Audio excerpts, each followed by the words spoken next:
Good evening, Community Board members, staff and members of the public, and welcome to this meeting of the Martinborough Community Board. This meeting will be recorded and, subject to the recording being of suitable quality, will be made available on Council's YouTube channel via a link on Council's website. If you are speaking during the public forum and do not wish to be recorded, please advise me when it is your turn to speak. Health and safety. So the emergency exits for the supper room are clearly indicated. So if we do need to evacuate the building, use any of the emergency exits and head towards Texas Street and assemble in the playground area. Please remain at the assembly area until the building has been confirmed clear. So our first order for this evening is extraordinary business. I'd like to move that the chairperson's report is added to the agenda as an extraordinary item because it was related. It was not included in the agenda as I was waiting for information, which has now been attached as Appendix 1 and 2 to be supplied. And so I believe it can't wait because of the high level of public interest involved in the information within, and there is also a financial account included in there that needs to be settled. Do I have a seconder to proceed that? Thank you, Nathan. So all those in favour, please say aye. Aye. Aye. All those against, please say no. Okay, the motion is carried. Is there any other extraordinary business that needs to be added to the agenda? Okay, so I do have apologies this evening from Pam Colenso, who's at the citizenship ceremony, and also from our youth member, Alex Mason.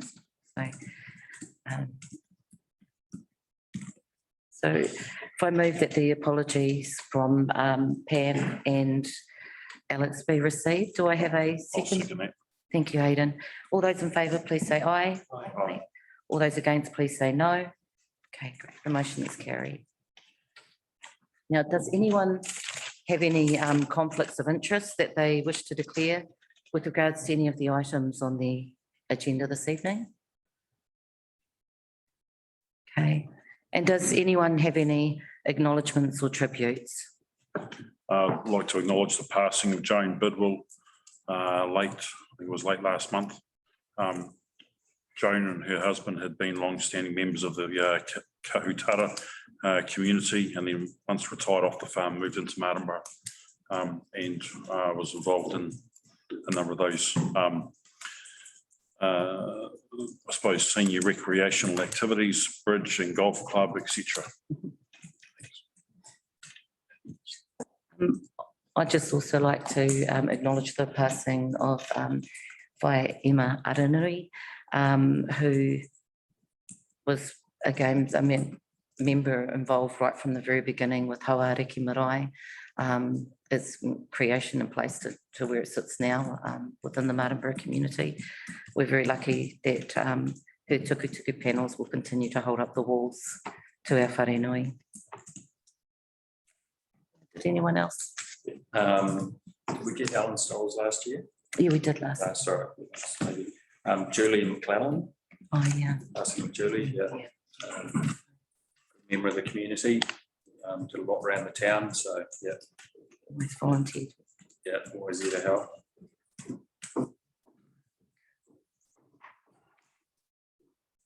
Did anyone else have any? Okay. Great. So moving on to public participation. This evening we have 3 speakers. So we will ring the bell at 4 minutes to let you know that you have 1 minute remaining of the 5-minute speaking time, and then again when the time is up. So if we can have Charlotte Harding come up to the table. Hi, Charlotte.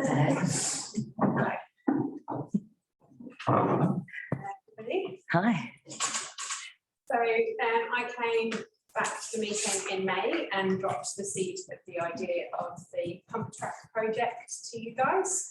And since then, we've gone through with support from the Considine user group for the project. So we are our next So I spoke to Bryce a couple of weeks ago to just check in on a couple of things. So yes, sort of the next stage is for you to support the project to go to the next stage, which would be a report done to the assets team, which then I think gets us through the next phase of that would be to public consultation. So we're quite keen to sort of keep moving the cons along to be able to get to that point of public consultation. I think you did have, I sent through some imagery, but sort of if you need to know sort of, so basically the concept is that there's a requirement, as I said back in the main meeting, of something for the older kids predominantly, but the whole concept of the contract design that we're going for is that it would be utilised for all ages, from little toddlers sort of learning to ride, right up to adults being able to use. It's a very multifaceted concept design. We haven't gone far down the path of design because like until we can get through all those steps. Yeah. There is somebody working on a design based on what we've suggested the requirements are. And this will be a community-led project. So we are totally embracing that there is a huge community need for something like this, and that we believe that Considine Park was the right space. So the support from Considine User Group that they agree that the space could be utilised in that way. There is no, we haven't got very far on determining where. We did a picture to get some concepts so people had a visual aspect, but we're also looking at a different space as well. So that's until we get to that public consultation and understand everybody's part of this, we can't really do anything. So it is a very sort of up in the air, but we're just keen to get the community board support so we can keep moving along with the project to the point where we can, it becomes where it will go from fruition or not. Great. Did anyone have any questions for Sarah? Sorry. But all you're needing is you're wanting some, you just want them to show support from the Martinborough that's Community Board to look at moving this to the next step. Yes, yeah, that's what I've been advised by Bryce. So we've got the Considine User Park good with their support. The community board is the next level of support we need for it to keep moving on. And the requirement is to have that noted and hence so that we can get an officer's report to our table about it. Yeah, I have understanding through Bryce it can be a verbal agreement, so a verbal agreement tonight, and that as long as that's admitted in some minutes. They will start creating the officer's report. Okay.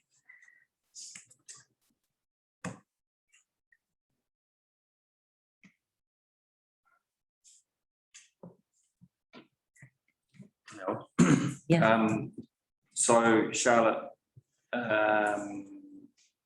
you've been in contact with all the neighbours of Considine Park, and are they all like, are they happy with what the proposition is? Yeah, we've got one objection. Yeah.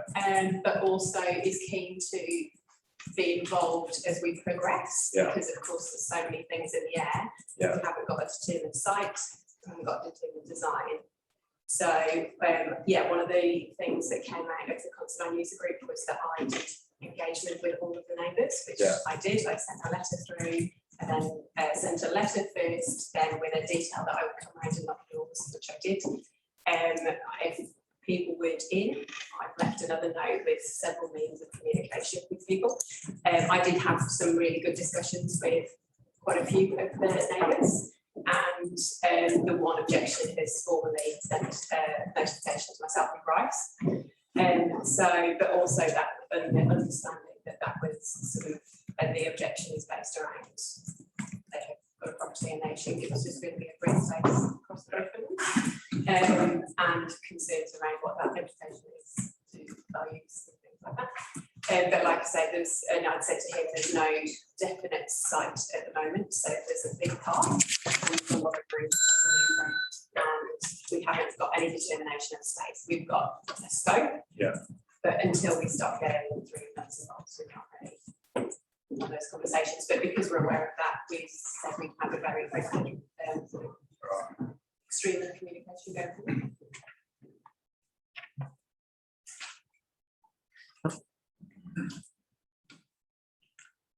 Were there any other questions?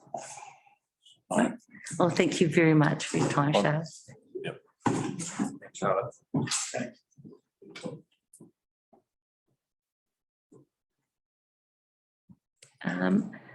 Great, so next up, we've got Clem Beck, who's talking about rates and free waters. Evening. Thank you for this opportunity. I'd like to address and carry on from where I left off last time. I struck a theme on communication, the lack of it, and I want to continue. There are 8 C's that I came up with: clear, concise, concrete, correct, complete, courteous, coherent, and a fairly big one for me, courage. I would allege that our mayor, CEO, and the council have failed on probably just about all of those words in relationship to our rates. I'd like to table my own rates, which are my rate, or our rate, went up by 31.3% in total.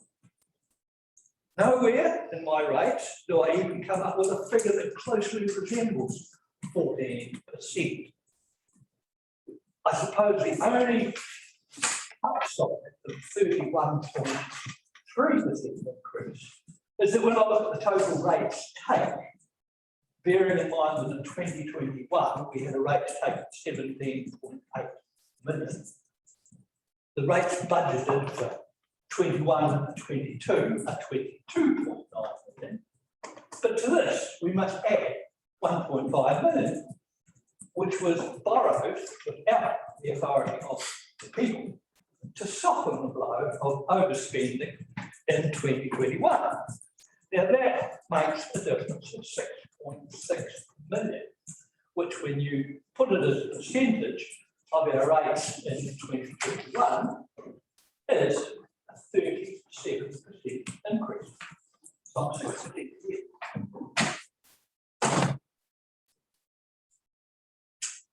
So in terms of communication, we are denied public meetings. Instead, people can have private meetings. Now, I've done a quick estimate here. If we got half an hour with the CEO, we've got 7,000 rating units. If every one of them took their half hour, and we had 10 appointments a day, which is about 5 hours a day, it makes 700 days of appointment for the CEO. Now, you only go through them before we have the rates next year, but that's beside the point. Now, imagine how much more effective a public meeting would be, either in separate districts or together, in order for the people to get their point across, because we're not being listened to. So I would petition or suggest to the Martinborough Community Board that on behalf of the Martinborough people and residents, because they're affected as well, that you petition the council for a public meeting, and if not, arrange one yourselves. Yeah.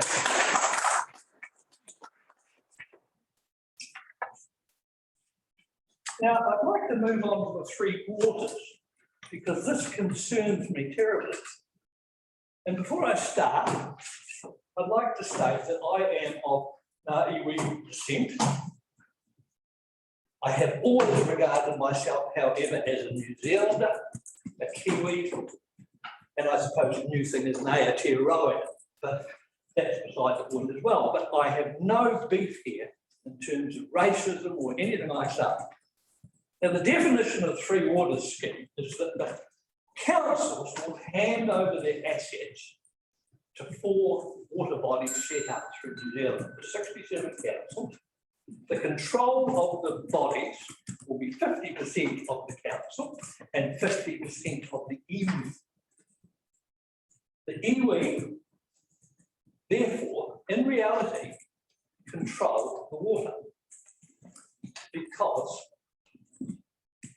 you get 75%, they've got to be all in, and we've got to go with it. So that, to me, is a huge danger.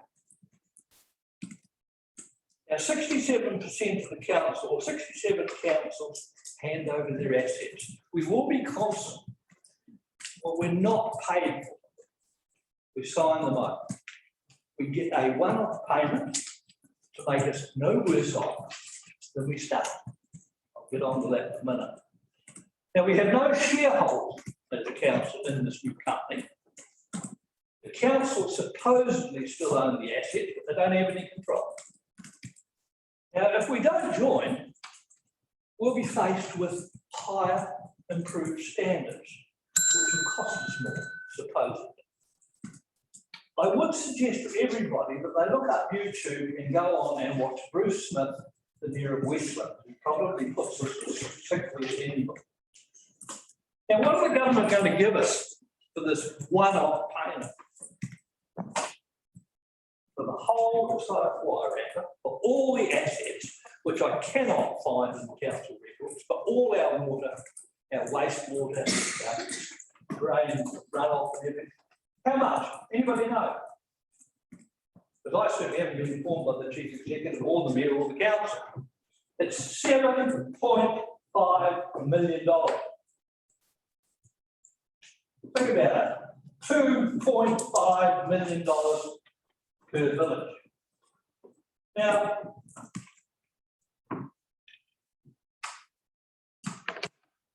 it's mind-blowing. You know, let's put it another way. What have we just spent recently? In this paper, for Martinborough alone, we have spent $2.5 million on the Manganese Plant. We have just spent $300,000 on improving the sewer from the Pinot Grove subdivision. There's approximately 100 sections. Now, if we want to look at it as investment, we're charging something like $650 odd for our sewage per rate, $65,000. Now, if we compounded that 10% per year, which will probably be what it costs us each year on top, we're going to make $5.2 million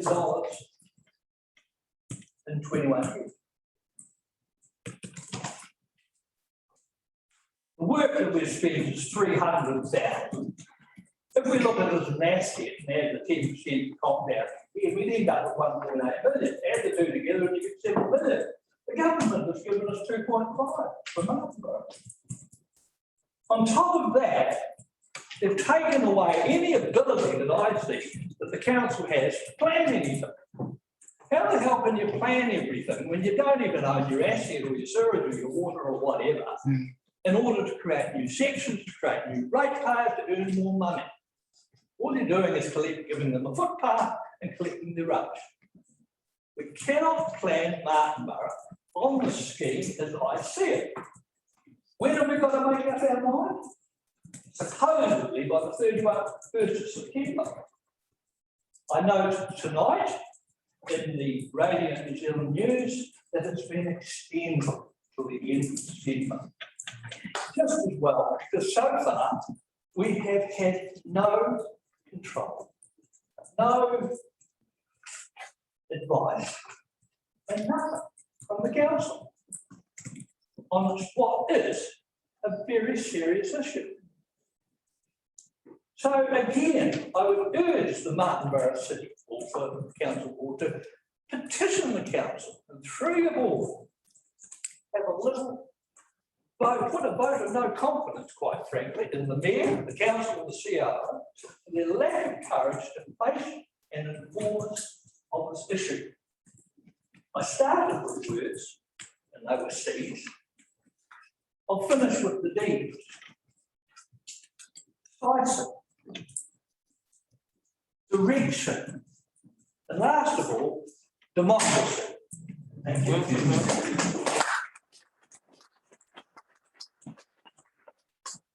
Clem, excuse me, Chair, can I just ask a question? The 7.5 million that you spoke about, is that the carrot that the government is dangling to South Wairaka District Council? No, the 2.5. So for South Wairau District Council, it's No, the 7, is it? South Wairau District Council in total is $7.5 million. Right, In order for us to sign over our assets to this new water board. yep, Yeah, correct. Yeah. And again, and I'm not giving it to iwi here, they have the right to decide what to spend it on, not us. right. There is some truth in saying that Maori King in 2010, even though the rain comes from the sky and the snow, Maori own the water. But I think that Huta, who is his cousin, is delivering his prophecy.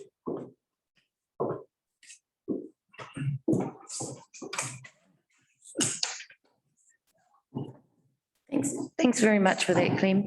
Next, we've got Mike Firth on the rural roading and Three Waters. Good evening, thanks for letting me speak. I wanted to talk to obviously the community board and the council basically about rural roading in this district and what their plan is.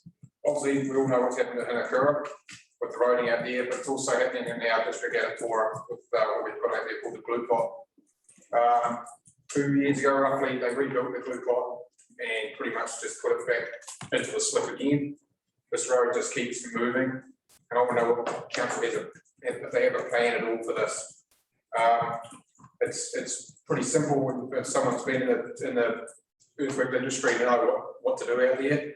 But some reason the roading engineer or whatever works for the council did a pretty average job on what they decided to do. I understand that everything costs money, but as you've heard from previous people, rates are going up, our rates are going up, and we're seeing no more benefit to what we're getting. This is a pretty major part of our road out there. It's exactly like the Hinakura Hill. If it goes, we're stuffed, and it's a big job to fix it if it goes. I'd like to ask the council what they're doing in terms of funding. I class our region out there now as a tourist destination. We have two campgrounds out there, a boat ramp, and obviously the ocean that is used by more recreational people than locals. I understand that a tourist route gets 50% funding from NCTA for roading. I want to know if the council is utilising this at all. Back to your 10-year plan a little bit. I'd like to know why you decided to abolish Class C any rural roads. It's pretty much a finger in the face to anyone in the rural district. We understand it's only a little bit every year, but a little bit every year does help. Especially to see it that funding move to a town region. We're all equal, I feel, and we feel like we're being neglected again. Obviously in our district and numerous other districts, forestry's been going on and it's going to continue going on for a long time. I don't blame this current council, but previous councils before have well known these areas are going to be built and have done nothing to these rural roads in this time, and now you're left with 50-ton trucks up to 20, 30 a day running on these roads with they were built for a horse and cart basically. Once again, like the previous person talked, there's been no communication. And you know, what's your plan? Basically, this council does not seem to have a plan for rural road, except just maybe hopefully shut up about it. Obviously, Fulton Hogan is the preferred contractor. I'd love to know what the contract looks like with these guys, because that is useless. I work out there on the farm around the coast there, so I see it every day. And to watch a digger show up, do 2 hours work, and then load on a truck and ship back to town, and watching my ratepayer money just be wasted. I buy truck machines in and out, I know what it costs to cart them. You're talking $1,000 a trip, and they're coming out, going back, coming out, going back. You got a dicky with a sign turning it. You know, you talk a couple of $1,000 a trip just to fix a little bit of hole, and then move on, and then come back because they haven't done the job properly and do it again. Just the other day, they were cleaning up and tidying up slips out there. They were dumping the dirt just before the glue pot. They trucked the digger there, spread the dirt out, and left, only to come back the next day with the same truck, same digger, they put a load into the glue pot. I mean, it's got to be, there must be penalties that go with contract with this road crew, because they're just taking the piss. Also, obviously, out there, it's turning into, you know, obviously a place where people want to have batches. There's been massive subdivisions out there. There's probably, I don't know, 40, 50 sections in the last 10 years gone in out there.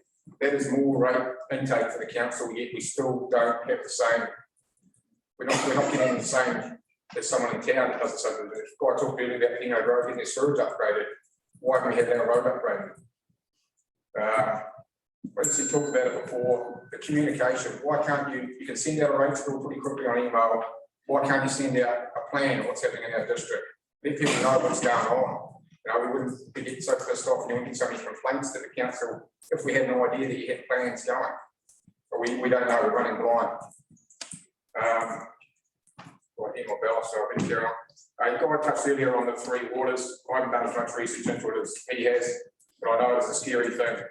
I want to know what the council's current information they have and why can they release it in a abbreviated form to the community so they have a rough idea what's going on. 2, is there going to be any community consultation on this before the decision's made? And 3, will there be a referendum on this? Because I do not believe it should be the council-owned decision, it should be a community decision. Thank you.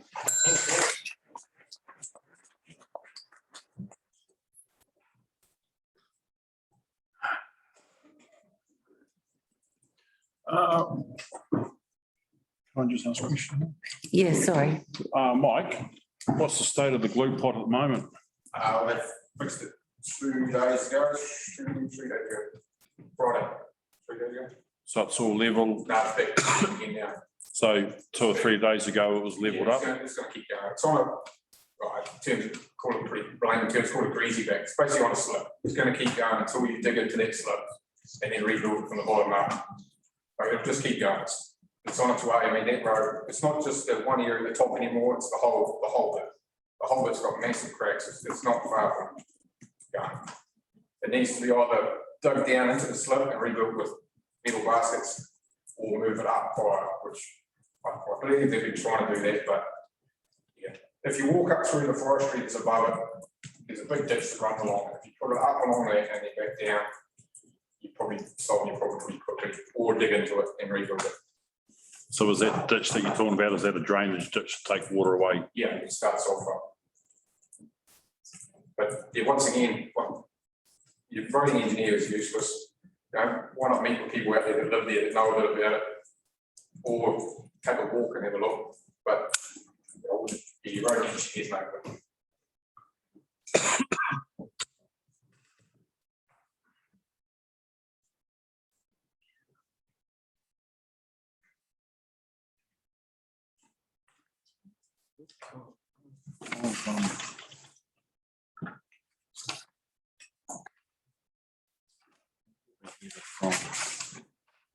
From those emails that came through from Beeks.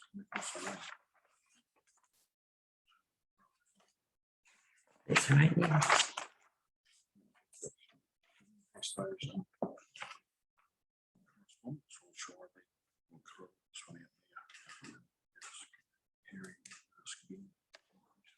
No, so we received these emails from people who wanted them to be just read for taken into consideration. We should have been adding this correspondence to the agenda, so I could add them to the next one. So we can add them, we'll add them to the next one, is that all right? Yeah, for the next one. We can put them under the correspondence. We can't talk about the correspondence tonight. Right. Yeah.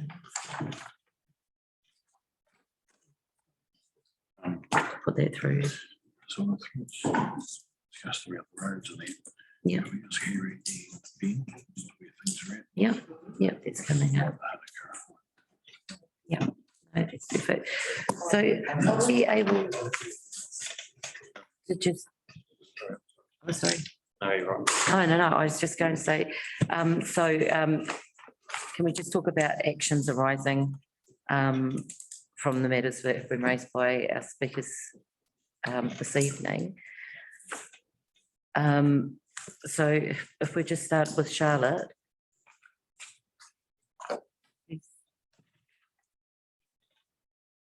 Seeking support, so the next stage is to request the officers' report to come to our table on what it looks like, and then it will go to assets and services. What I did in Charlotte saying was simply support. take it to the next stage, it's a recommendation from this committee. So to support it To and to take it to the investigate. assessment services. To- So Wanting our this is support to about, investigate it? Huh? She's To- wanting our support to investigate. And we'll receive an officer. so there's a particular set of rules around the use of Constantine Park, which involve the consultation to make sure that effectively the trustees of the park are satisfied with this. So the subcommittee of the Martinborough Community. So all she's just saying is that she's had a discussion with the community, talked to people, and you are happy with what's being done to the right degree, Yeah. then just simply recommend it to the assessment services that, which is essentially the Constantine Park in terms of its legal requirement can be used for this purpose. And then it will go into consultation with the public. And then consultation on the actual specifics. But the main legal issue is a set of protocols that relate to gifting of Constantine Park to require a committee. Right. And so it's a statement there. So can we get an officer's report to our table before it goes to the assets and services, so that we can have an understanding on what that scope is actually going to look like within the, So I guess you request just to understand the legal obligations for the use of the park. yeah, so a report on. And what you want specifically is that the chair of the committee to be able to recommend to you that that's an appropriate use. Yeah. Okay. Okay. Does that make sense? Nature. Yeah, so you're requesting a report there to understand the legal obligations and the use of the Constantine Park. Yeah. And Yeah, we for this can Make purpose. a recommendation to assessment services. following Yes, that. please, yeah. Super. Thank you. So We that's can move it. I can have it as an action. right.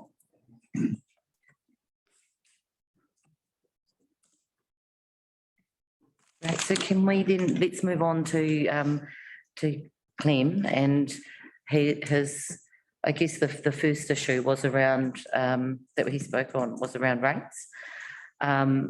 Now, I don't know, I mean, I do actually have it in my chair report as an action, so if we can, do we hold it over to the chair report? Or can we just do that now, or can we discuss that now? I guess it's because it's the So you same added thing. it as 10.1, if you want to explain it. So it's best to leave it as number if Oh. the table agrees. and so.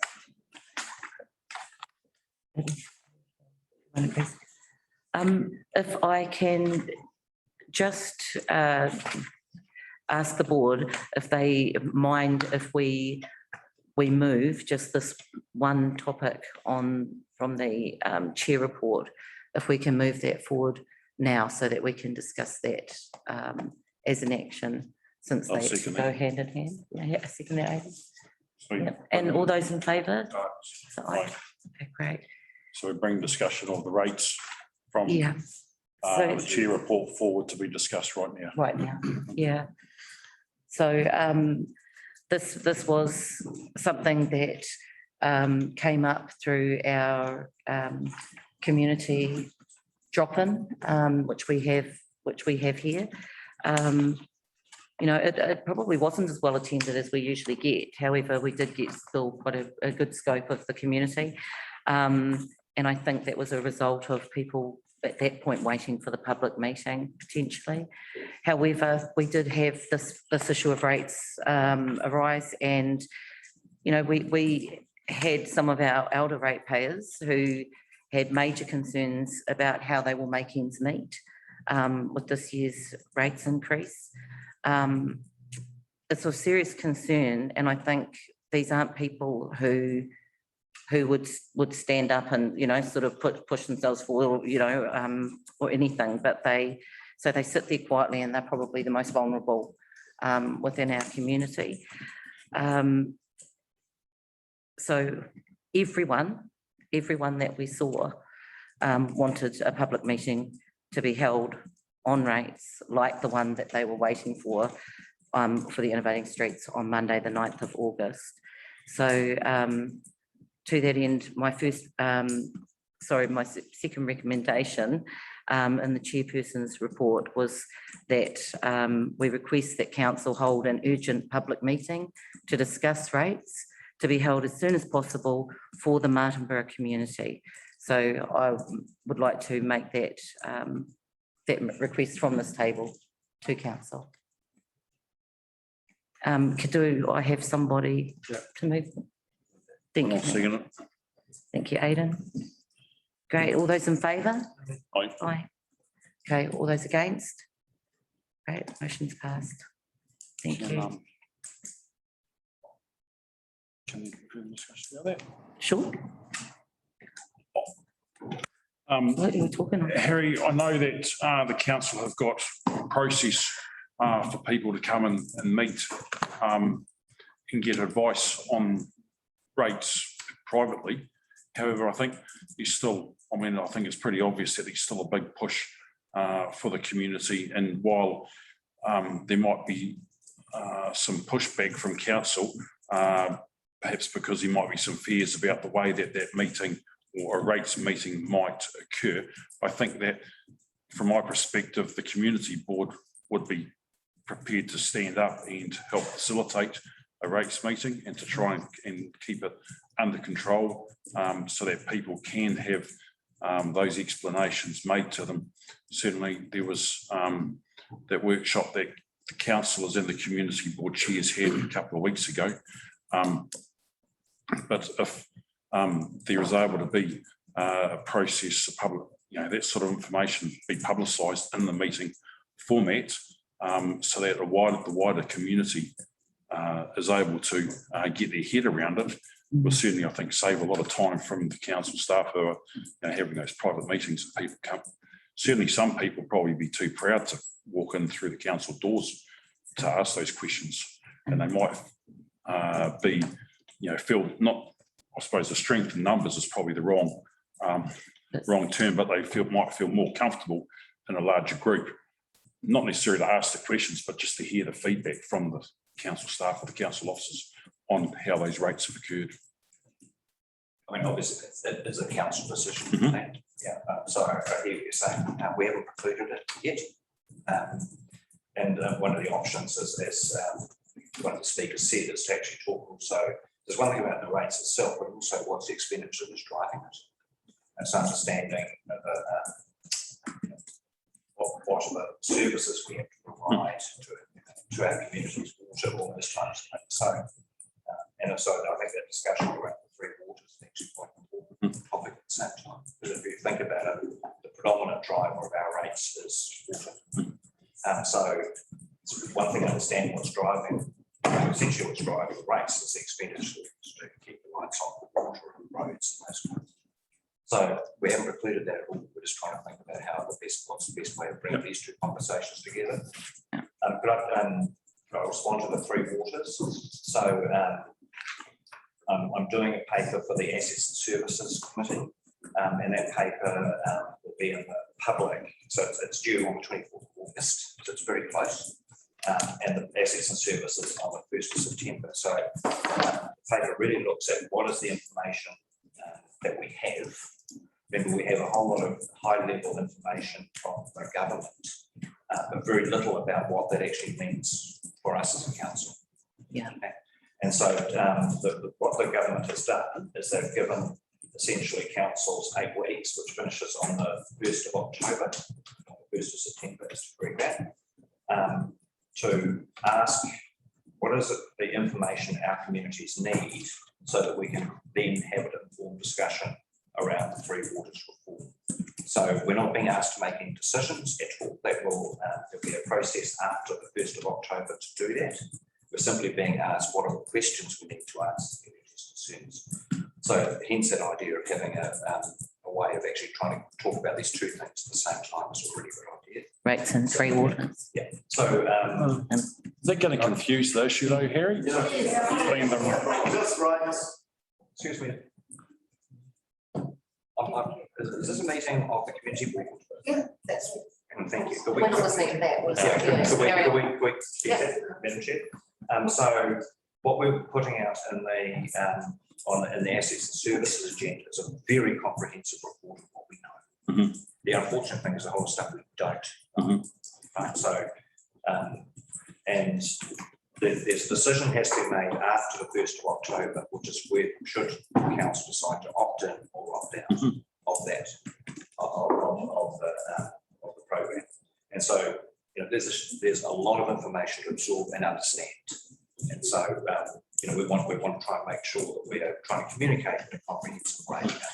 We're amending our website, so we're putting up all the information that the various papers, DIA, all that kind of stuff. So there's one place, and people can go to the DIA website, it's there, but people want to look at their own website.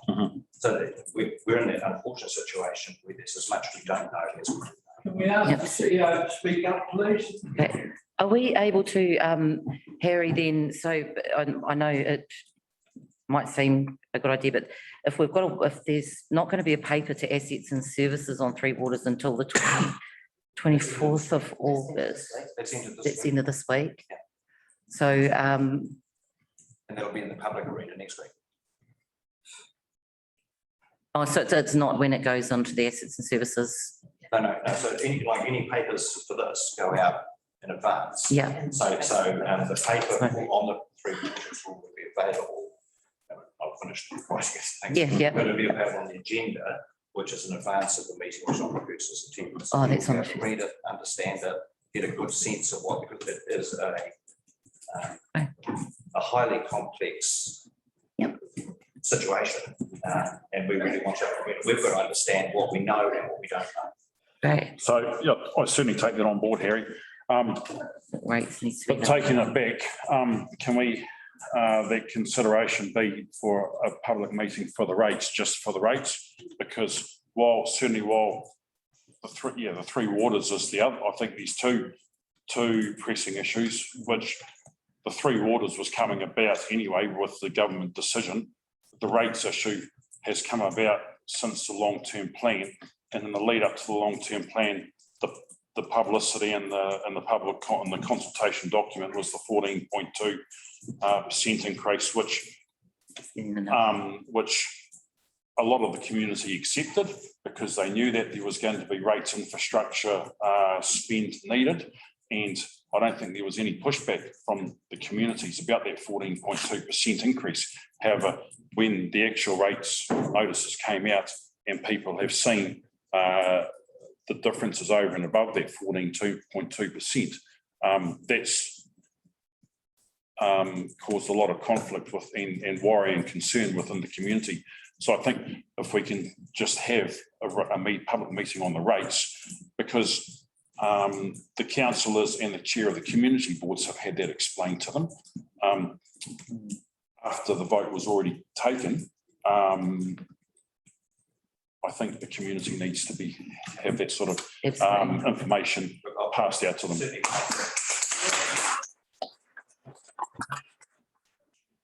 It is a council decision. Yep. Thanks, Harry. Okay. Thank you. Thank you very much.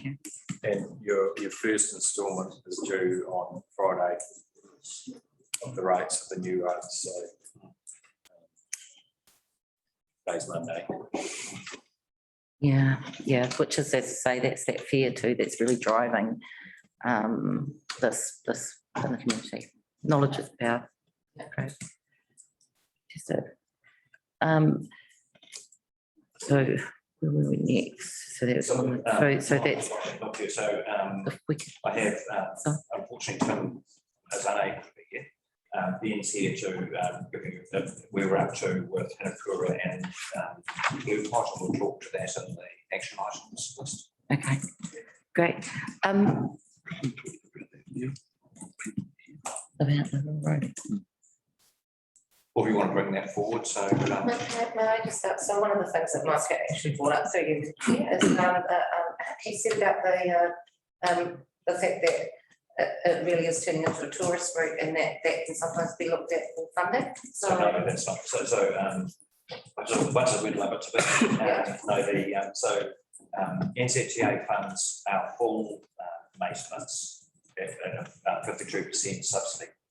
So we have a thing called a financial assistance rate. So that relates to all roads. The only one that is different in this area is the road out to Palliser, which is called a special purpose road, and part of that road, not all of it, is funded currently at 100% by NCTA, and which is where the tourist route may have come up, because in the old days, one of the reasons for having special purposes road was to access lighthouses or national parks, those types of things. NCTA has indicated to us that they want to pull that back from 100% to the standard fare rate, 52% in the next few years. Which obviously we're having discussions with the NCTA about, because that is a huge expense. Yeah. That whole Johnson's Hill, that whole slip there. So that's where it is. But basically, we receive on our rating budget 52% from NCTA this year, and that budget was cut. So we received less for road maintenance than we wanted, but slightly more than we spent in the last 3 years. So instead of 52%, you receive. So the subsidy, so we put in a bid to NCTA, and they will subsidise 52%. This is road maintenance of roads, and this is the way it's always been. This is, but in this financial year, because of cost pressures on NCTA, basically the fuel excise duty and user charges reduced through COVID. They didn't have enough money to go around, so they reduced the amount that we asked for to maintain our roads significantly. So, Harry, the road user charges for the logging trucks and the stock trucks, what sort of funding or what sort of income does council get from LTSA from that road user charges portion, which, you know, which all those transport operators are charged? So it doesn't come to us in that apportionment. So it goes in, there's a thing called the National Land Transport Fund. And the National Land Transport Fund, say if it used to be around about $3 billion a year, sounds like a lot of money. Proportionally, 1 billion came from fuel excise duty, petrol pumps. So they were at 1.5 came from fuel excise duty, 1 million came from road user charges, and 0.5 million came from 5.5 billion came from motor vehicle registration. So that goes into the big pot. It's not divided out on that basis. Right. Yep.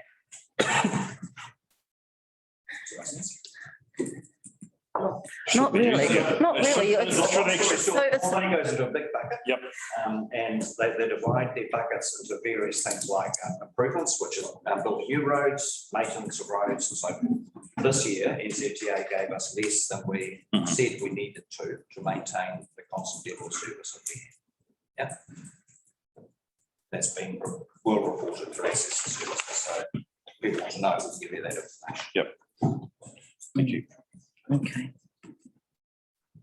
Point of order, Madam Chair, response to the CEO's remarks. I think one thing. Sorry, that has Kim. been wrong is regards NCTA, this does affect us all.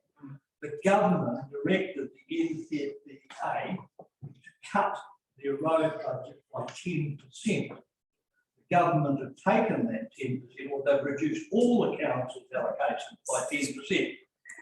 The government have taken that 10% and they're looking to build a fancy bridge on the and sideways. Okay, thank you. Sorry. Keep going forward. So then we also had around the blue pot, Mike first. Yep. Things around Tawiti. So good. At Talk Tora. about it. With this, I did actually have Tawiti on the chair report as well for discussion.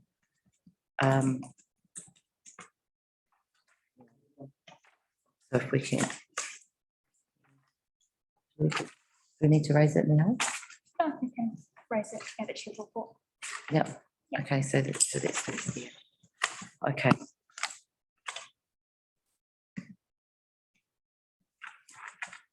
Oh, so then we had, I just want to make sure, was there any other, did anyone else have any actions, anything around the public participation. Just I think the only other thing is around the rural roading. But that's is quite specific. I've got that for an update as well in the chair report. Yeah. While Mike's here and Can while we- Ben's here. Can we move it forward just while Ben and Mike both here and try and move that the roading information forward too? I think that'd be good. Sorry. Yep, if I can, so that way we can actually move that forward.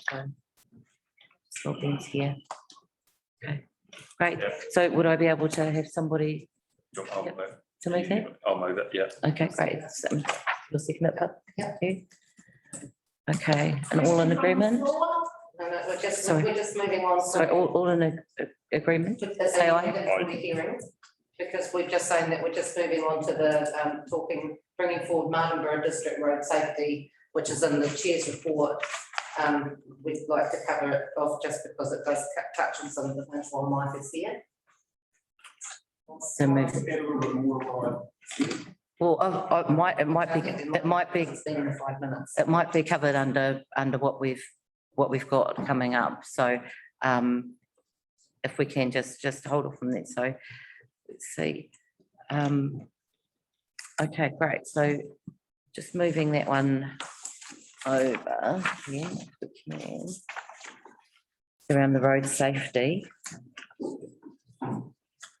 So Ben, would you be able to, are you able to, Ben can't talk about the road safety stuff, but he can talk about Hinakura and Taoizi. great, Yeah, so just to preface, so with Hinakura, we're doing a presentation to the Assets and Services Committee, and we have David Boone coming from Greater Wellington Regional Council to talk about the remediation plan that they're doing. remediation plan. So it is compiling a remediation plan. We don't actually have that in writing yet, so it's doing a verbal update. But if he does have the report, At the Assets and Services, okay, we still don't have the report, and we've been chasing that up. okay, Okay, so we had a small event on, sorry, we had concerns expressed on the weekend. Yeah. And I'll give into what's happening lately. With that on this weekend. With Teo Iti, this is another one of those really complex, as the speaker said, there is not an easy fix to this. It is a starting side, it's stuff that's been pulled down with weight. And Ben was literally out there this afternoon to have a look and see what we are doing. Yeah, this has been around for, and I'm making apology this, but it's been around for 30 years.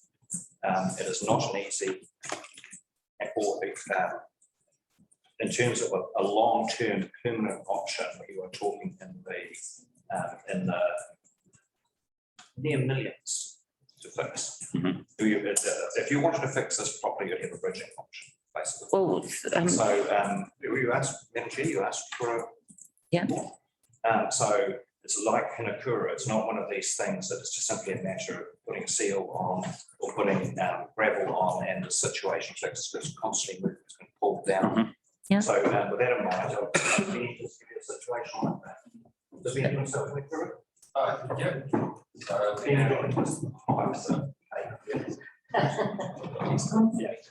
yeah. No, Ben's not, Tim- it's the first time he's ever came to the committee. Thanks for coming along. Yeah, so thank you very much, and we do appreciate You stepping in for yeah, Tim. Tim. And so on Friday night,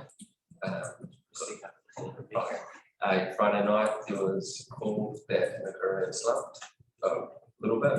And so Gordon Hogan went out and had a look because I couldn't get it. I was going from Dad's house. Harry asked me to go back and then I got home to have a look at it, which I did. And it looked exactly the same as what it did that on Friday afternoon when I last looked at it. Apart from that, there was more metal put on it. There was a couple of little piles of hearing between the sealed edge to unsealed edge. So it wasn't like, it was lateral work, basically around the parts where the new work had been done, joining the road. Okay. So, and we talked to let the locals know, but all that kind of stuff, sense of difference there. I was talking to the GOT earlier this afternoon, and it's moved 8 metres in a year. Right, 8 metres. so it's, Substantially. oh, laterally, Yeah, not vertically. and that's it. Couple of points. Excuse me, we can't hear the gentleman talking. Could you go to the side, as the other presenters have done, and talk to the room? Oh, It's okay, we could. sorry, we're just receiving an What we were update. saying, Mike, was that the, over the year, it's moved 8 metres laterally, not. We shouldn't have to have you giving an explanation after the fact. You were warned 14 months ago about the acoustics of this room. Yes. And getting the Sorry. power microphones for Sorry, everybody Mike, sitting around if we the can table. just keep, So everybody. sorry, started Mike, to hear. if, please stop, it's, Yes. yeah. Sorry. Ben, would you perhaps be able to just come over here? Yep. And then that might be a bit closer to the microphone so it could be recorded, and then you might be able to, people at the side might be able to, at the back might be able to hear as well, thanks. And speak up. Yeah, you're right. Okay, so that's this. Ben, do we have any update on when the geotech report should be available? It should be here tomorrow. Right, excellent, thank you. Yeah, Okay. so that'll be in time for access to services. Yeah. Thank you. So that access to service is the 1st of September. September. And Should we move on to, is that the other, or is there any questions, further questions about that? so if anything comes through from so David Boone from Yep. Greater Wellington. Yep. So he's, Greater Wellington have been asked by South Warburg District Council to look at Hinakura. Yes, yeah, so there's two things, there's the underlying geotechnical stuff that's going on with the slumping of the whole hillside. And the Greater Wellington Council, to GWRC, and through their land stabilisation, to look at what we can do to remediate and stabilise the hillside. Mhm. So we're trying to look at it through a number of lenses about what can be done, because this is if it was easy, we would have fixed it. Yep. So does that geotech report then feed into the work that Greater Wellington are going to do to come up with a solution Yep. on how to Yep. go forward? So hopefully that, Absolutely, it won't be all up to GWRC to find the solution. There'll be engineering things that we will have to do in terms of water flow. But their main role will be looking at this slope stability Mhm. and how water flows, and then, yeah, so it's a combination of two things. so it's a piece, that geotech is a piece of the puzzle. That's right. So if any information comes through from Greater Wellington for access and services, could that be disseminated out to the community board? So that if there's any questions from the community that we get, we can let people know that work is in progress and presentations are going to be made. Yeah. Thanks. Great. Yeah, Te Awiti, the blue pot. Yeah, so, yeah, went up there today and it's, Mike is right, there is cracks down below. And I want to take some of the trees off down below because I don't think they're helping anymore. Which will help reduce the weight on the slip. But to move the road, it's gonna, yeah, huge cost. So In perfect world, we'll, yeah, move it, but don't have the funds to do it. So that was talking about moving it to where Harry suggested, well, where Mike had suggested earlier, where that drain was. Yeah. Much higher and above. Or other solution.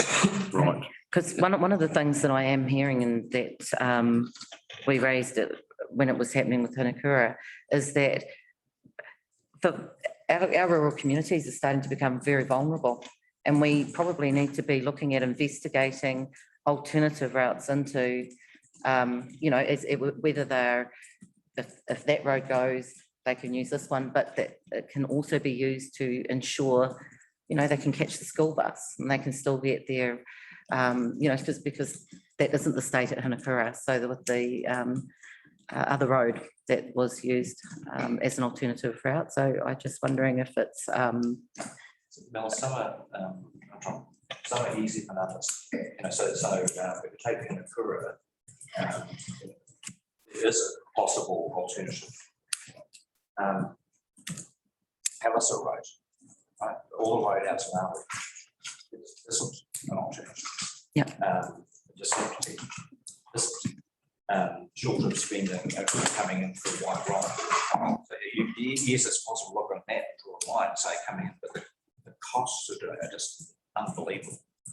So there's some that are within that are possible, and others that are just fanciful.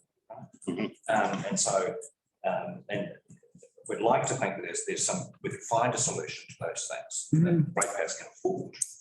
But some of them are harder. It's easy to say we should find an alternative. Some of them we can and we can cost. Others are just really, really difficult. Yeah.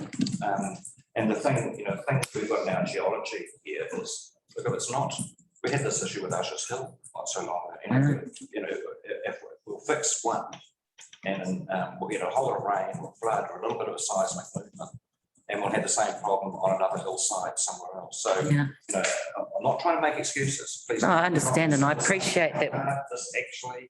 I do. I appreciate that it's difficult, but I'm don't think that should be a reason not to investigate looking at these alternative roads, because they are very vulnerable. You can, you know, they can't get in, they can't get to school, they can't. And so. You're saying where there is a possibility of an alternative, we should be looking at. Absolutely, which is what there are other areas where there really is.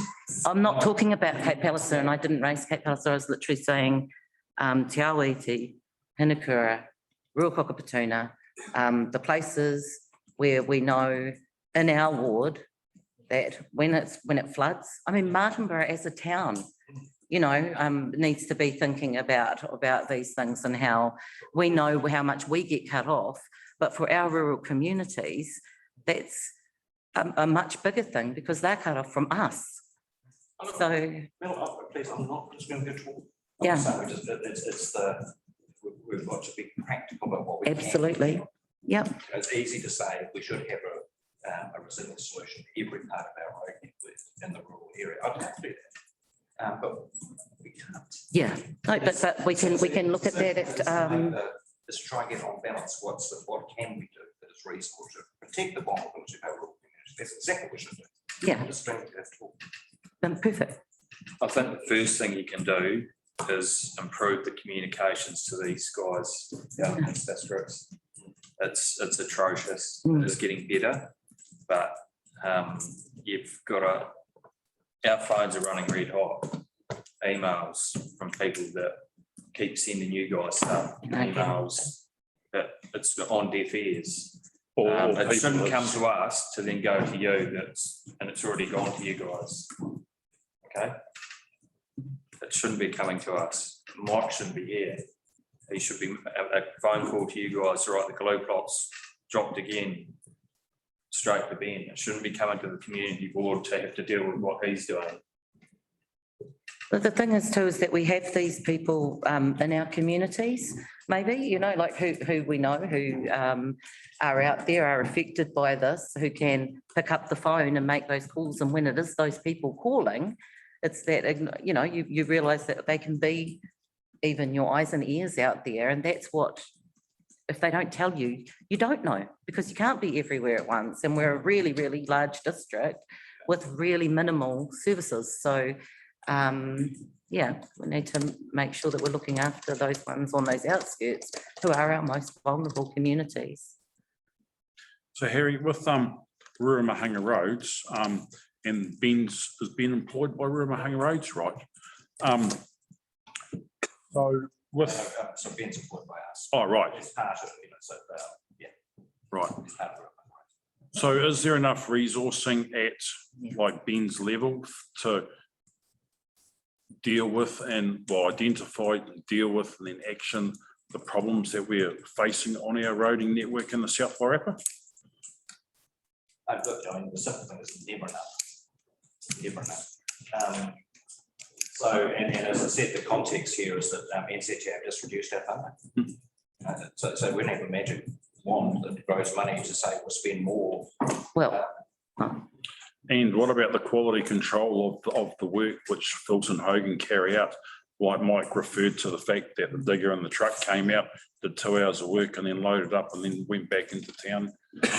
And, you know, other issues like on the top of the Hindakura Hill, where a ute went off the bank a month or so ago, and there was no white fog line on the outside of that corner.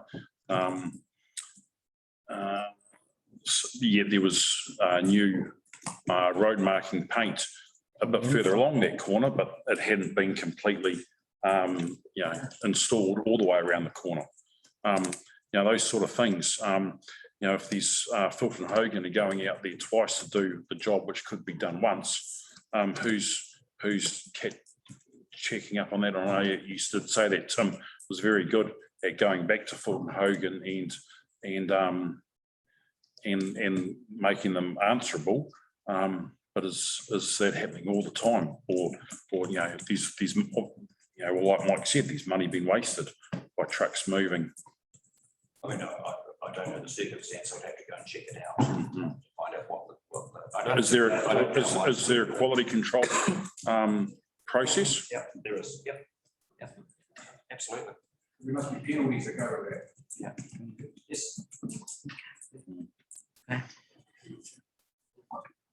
Could I ask, Harry, and I suppose, sorry, I saw it later on, but there was a question about, a while ago, we raised the issue about the Ponatahi Bridge and the railings there, and I saw it in the paperwork that the new railings have been ordered for that Ponatahi Bridge. And we've previously been told that there wasn't any supply of the Armco in New Zealand because of all the other roading projects. For instances like that, while there's a huge time frame for something to be replaced, is it possible to put in like a temporary barrier, like timber posts and timber railings, to at least make it secure until the permanent materials arrive? I think the materials arrived. I haven't, Yeah, I think I can follow that up. No, I'll check that out. I think we've actually got the materials now. Because I just saw it on the documents on the agenda pack that said that the materials had been ordered. Yeah. So I think they've actually arrived. We've actually got, let's check that out. Cool. On the other one little roading thing that we had, there was about the Ruakaka-Patuna Road and the winter nettling and potholes and things, and how that just scrubs away at the end. How, I guess, how that is, how are they looking? I have kind of broke up for a little bit, not since when it's snowing up the end there. Oh, It's not looking too bad, so obviously it can improve, but yeah, it's not looking too bad. okay. It is on the list for me to go out and look at it again. Okay. Yeah. Yep. Okay. So we want to go through, just since we've followed this, do the whole district safety road, since we've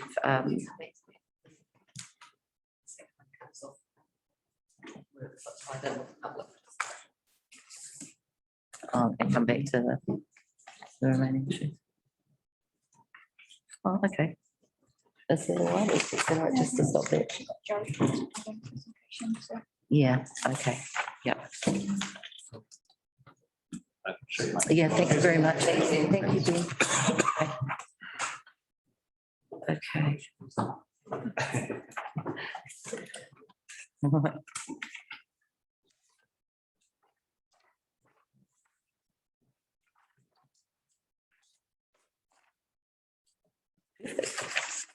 Right, so then we're now considering the minutes from the 8th of July, 2021. Are there any corrections to either of the minutes? Either? To the minutes? No, you're-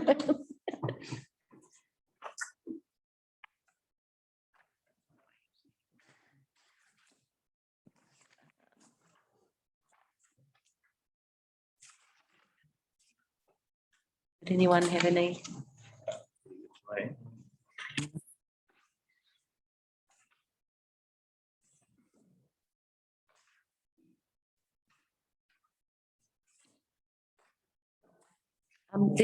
The only one thing on there was under the action items report was the first thing about the writing program and report on the Waihinga Centre lessons learned to be presented at this meeting, but it wasn't in the agenda.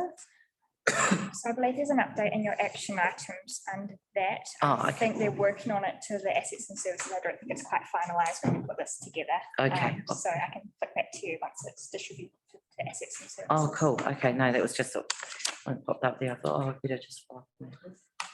So that's assets and services for the, where was that note? Oh, lessons learned. Yeah. Nice.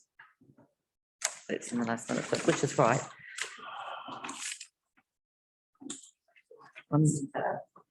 Yeah. So,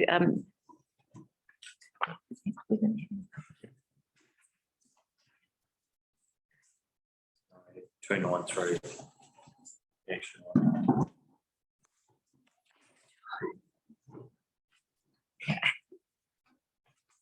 do I have a mover that the minutes of the Martinborough Community Board meeting held on the 8th of July 2021 be confirmed as a true and correct record? Yes. Thank you, Nathan. Do I have a seconder? Yes. Thank you, Aidan. All those in favour, please say aye. Aye. Those against, please say no. Okay, the motion is carried. All right. So we're moving on then to the CE and staff reports, the officer reports.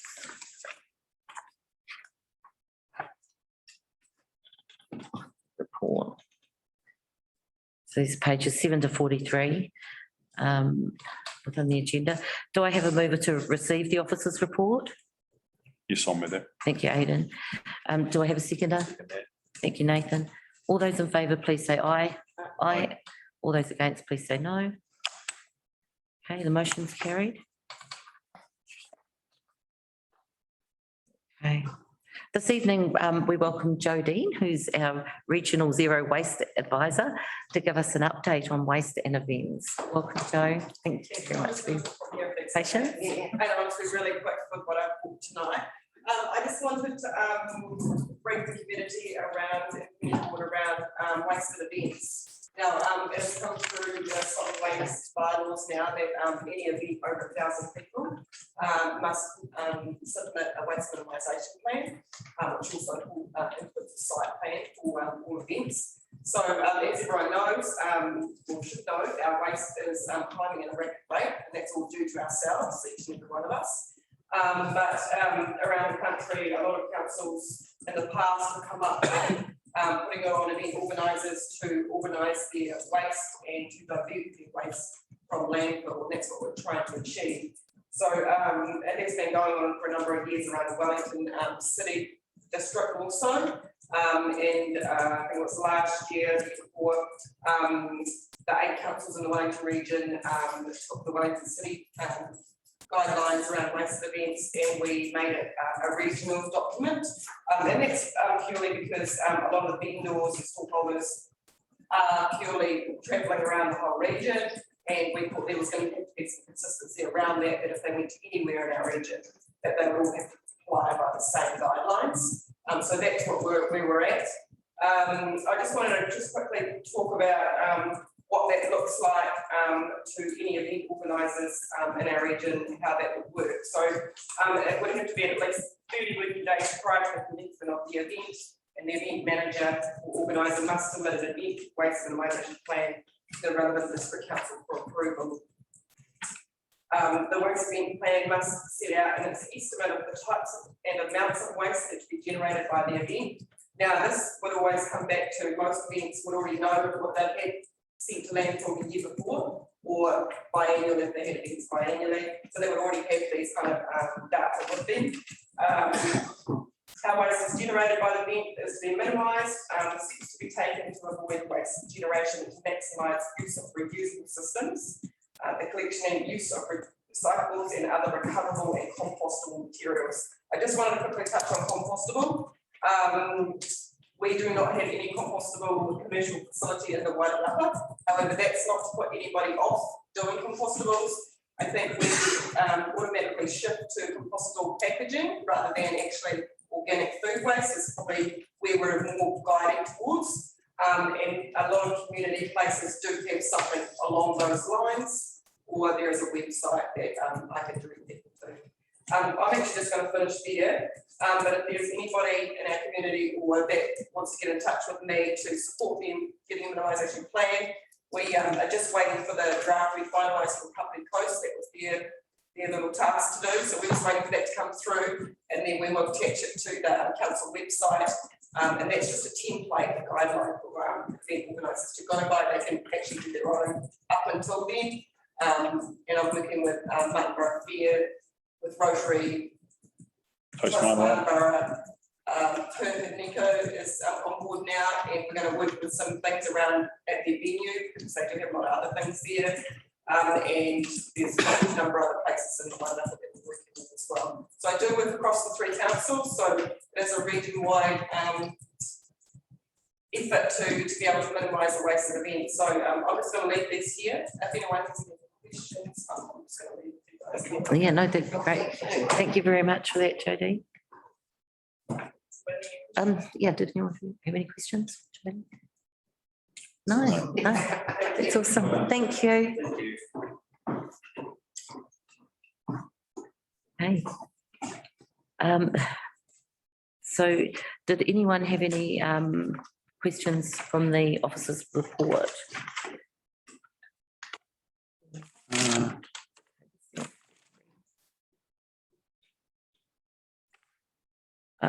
Okay, so I've got one. So page 3, in regard to the rates arrears. So right down the bottom, July 2020, the rates arrears were 0.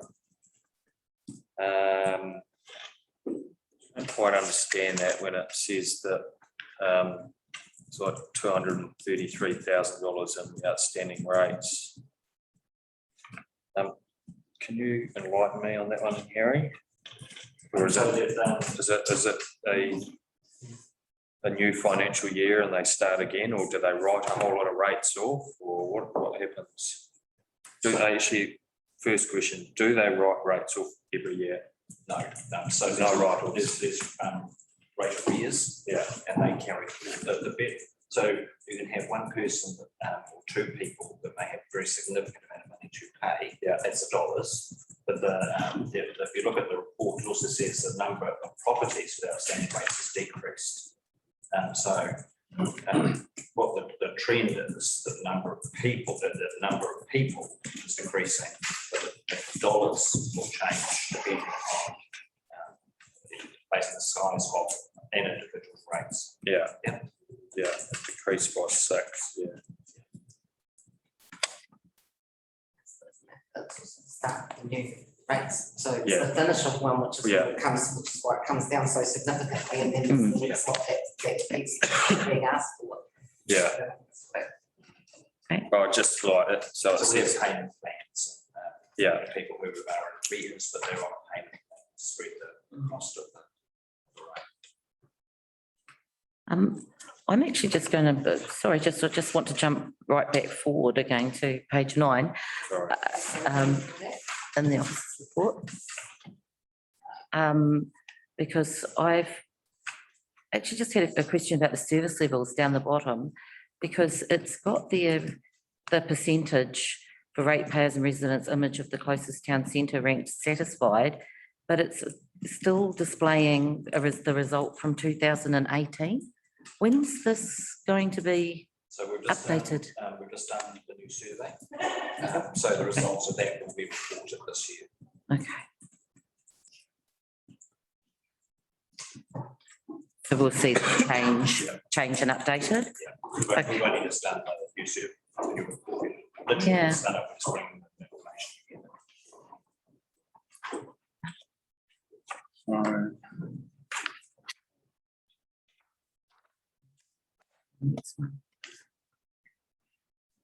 So page, oh, sorry.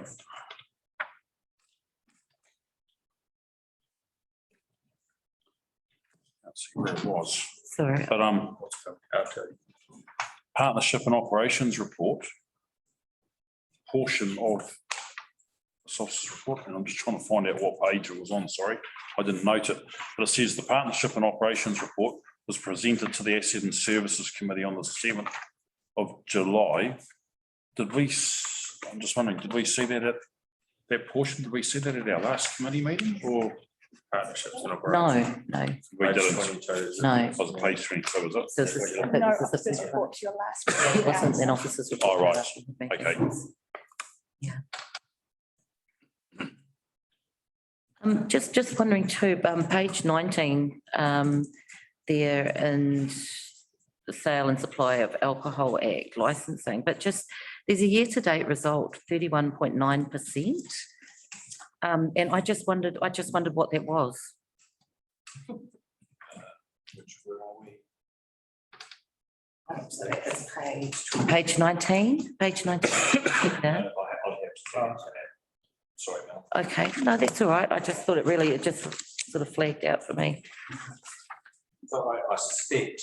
So they've only done 31% of the compliance Yeah. for the year. Yeah, so there's a year. Yeah. Our target at the end of the year is to 75%. Year to date, we're up to 31.9.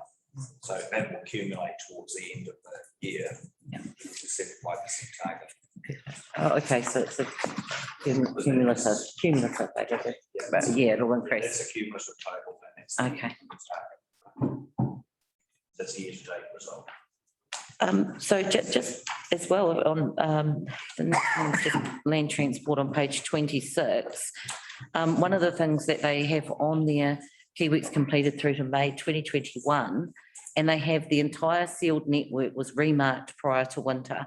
And that's just, the reason why I'm just flagging that up is because it highlights what we were asking about, contract management, and what we were able to show you had actually occurred on Hinakura Road. Yeah, so it was marked. So you can see here, they're saying the work's completed, but it wasn't. So, Sorry, two things here. Yep. So this is roads where there are existing markings. yeah, And they're updated, not whether other areas that people want us to mark. sorry, So the entire sealed network. so the where there are existing markings, we Remark. remark them. Yeah. If there's an area that doesn't have a mark, and we decide we want to do that, that's not in that number. That's a new thing. Makes sense? Oh, okay, so they were asked, it was a new job that they would have been given. Yep. That wasn't completed. That's right. Okay. But this is maintaining what markings we currently have. Yeah, and so next time that one would fit in there because it's been done now. Fresh, that people can actually see it. Okay.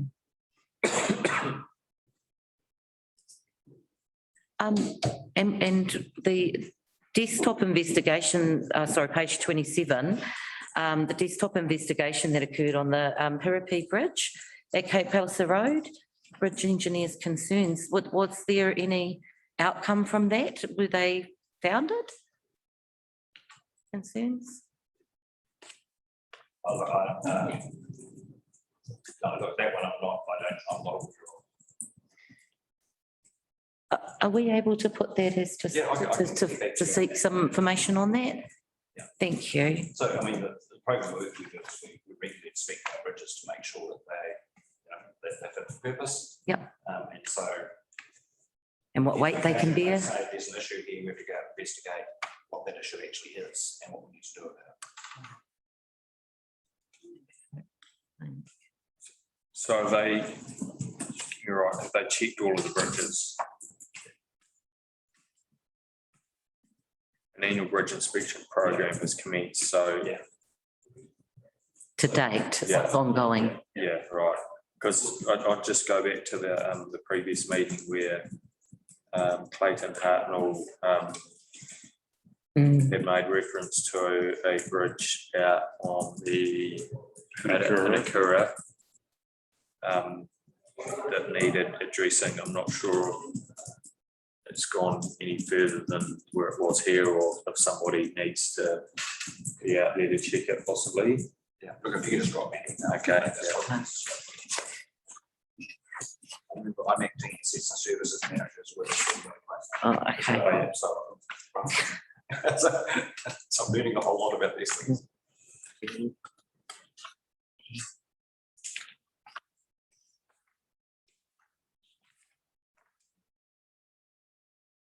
How was that recruitment going?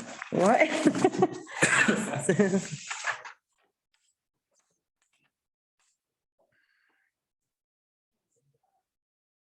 Oh. Oh. So just in the appendix on page 42, down there, Considine Park, Martinborough. So this is on the work program. It's, yeah, installing an additional line path. Path has been sprayed and agreed by locals. Weather delays been rescheduled. So was that the Considine Park user group that was involved in that? Was that you? Yeah. Yeah. Right. And that's all, go? Yeah, it was good. Yeah. The Lions are doing it, aren't they? The Lions. Okay, brilliant.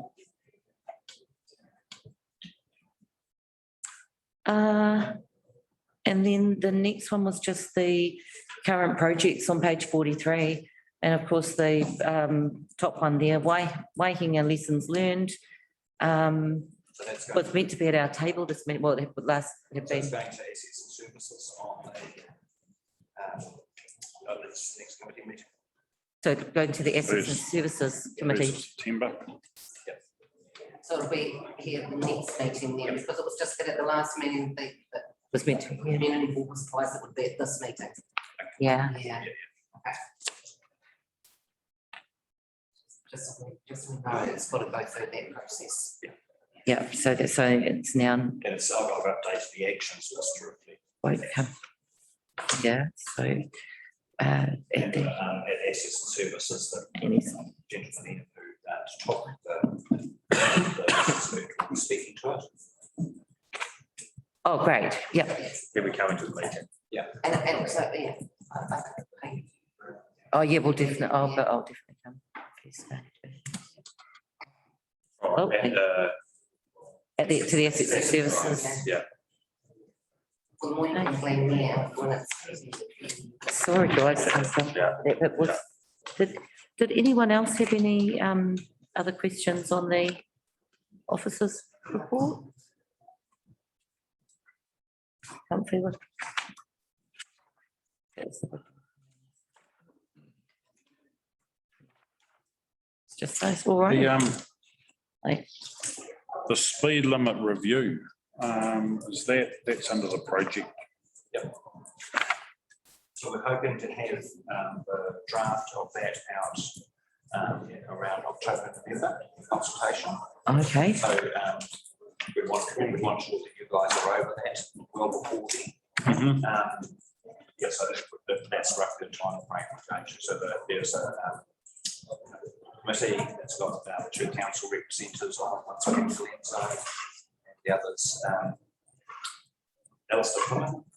And so that the council representatives who are feeding, so remember it's a review across ourselves and Castor, because of the voting relationship that we have. You want to make sure we're consistent across the 2 districts. Okay. And so that'll be October, November, was it? October, November? Around there.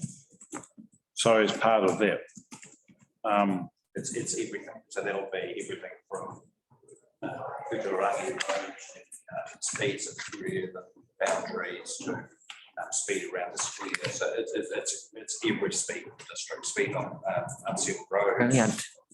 rural roads. right, Excellent. It's looking at everything. okay. That's great. Sorry, I had a light bulb moment, I've just forgotten what I was going to say. That's unfortunately the light bulb switched off. No. It's getting a bit harder these days. Right. Um, Everyone's-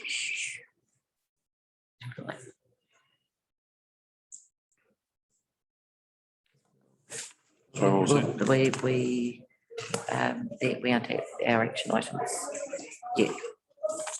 Yeah. We aren't at our action items yet, so.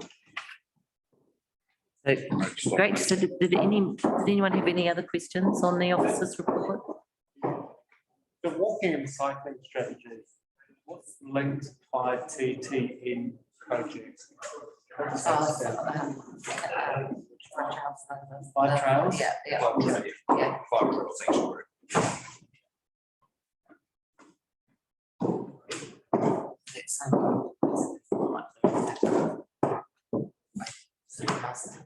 Okay.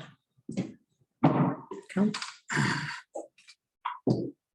So if everyone's, we'll move on to 8.2 street flag application report, which is pages 44 to 53. Do I have a mover to receive the report? Thank you, Nathan. Do I have a seconder? Thank you, Pip. All those in favour, please say aye. Aye. All those against, please say no. Okay, the motion is carried. So we'll start with the Martinborough Music Festival, for looking for 13 to create 13 street flags. Do I have a move first to, oh no, sorry. Just have a look. Did anyone have any thoughts or comments around these flags? Martinborough Music Festival? Yeah, looking great. They look great, eh?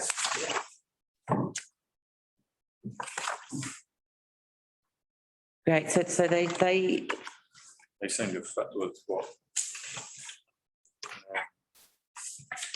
they fit within the policy and, yeah, guidelines. The thing about white background should be bigger, But it's silver. Should be avoided, but it's still. Yeah, it is actually a silver. It's like a grey. It's not a white background. So, yeah, I saw a really nice clear picture of these. So they were, yeah, they're just not, it's not too many words. It's probably the big thing. And great. Yep, that's good.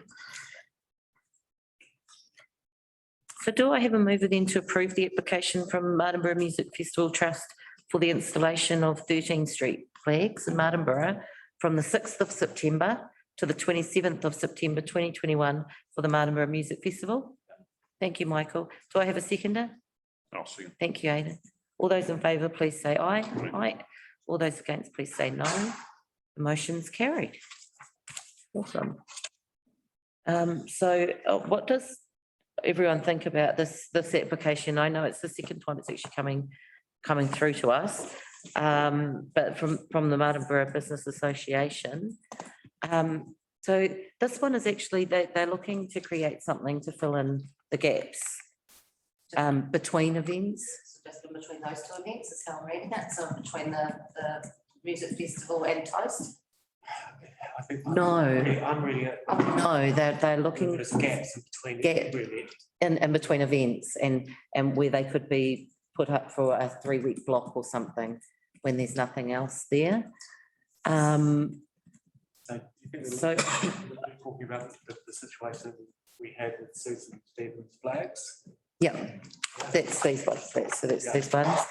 So And now I expect it. What was the,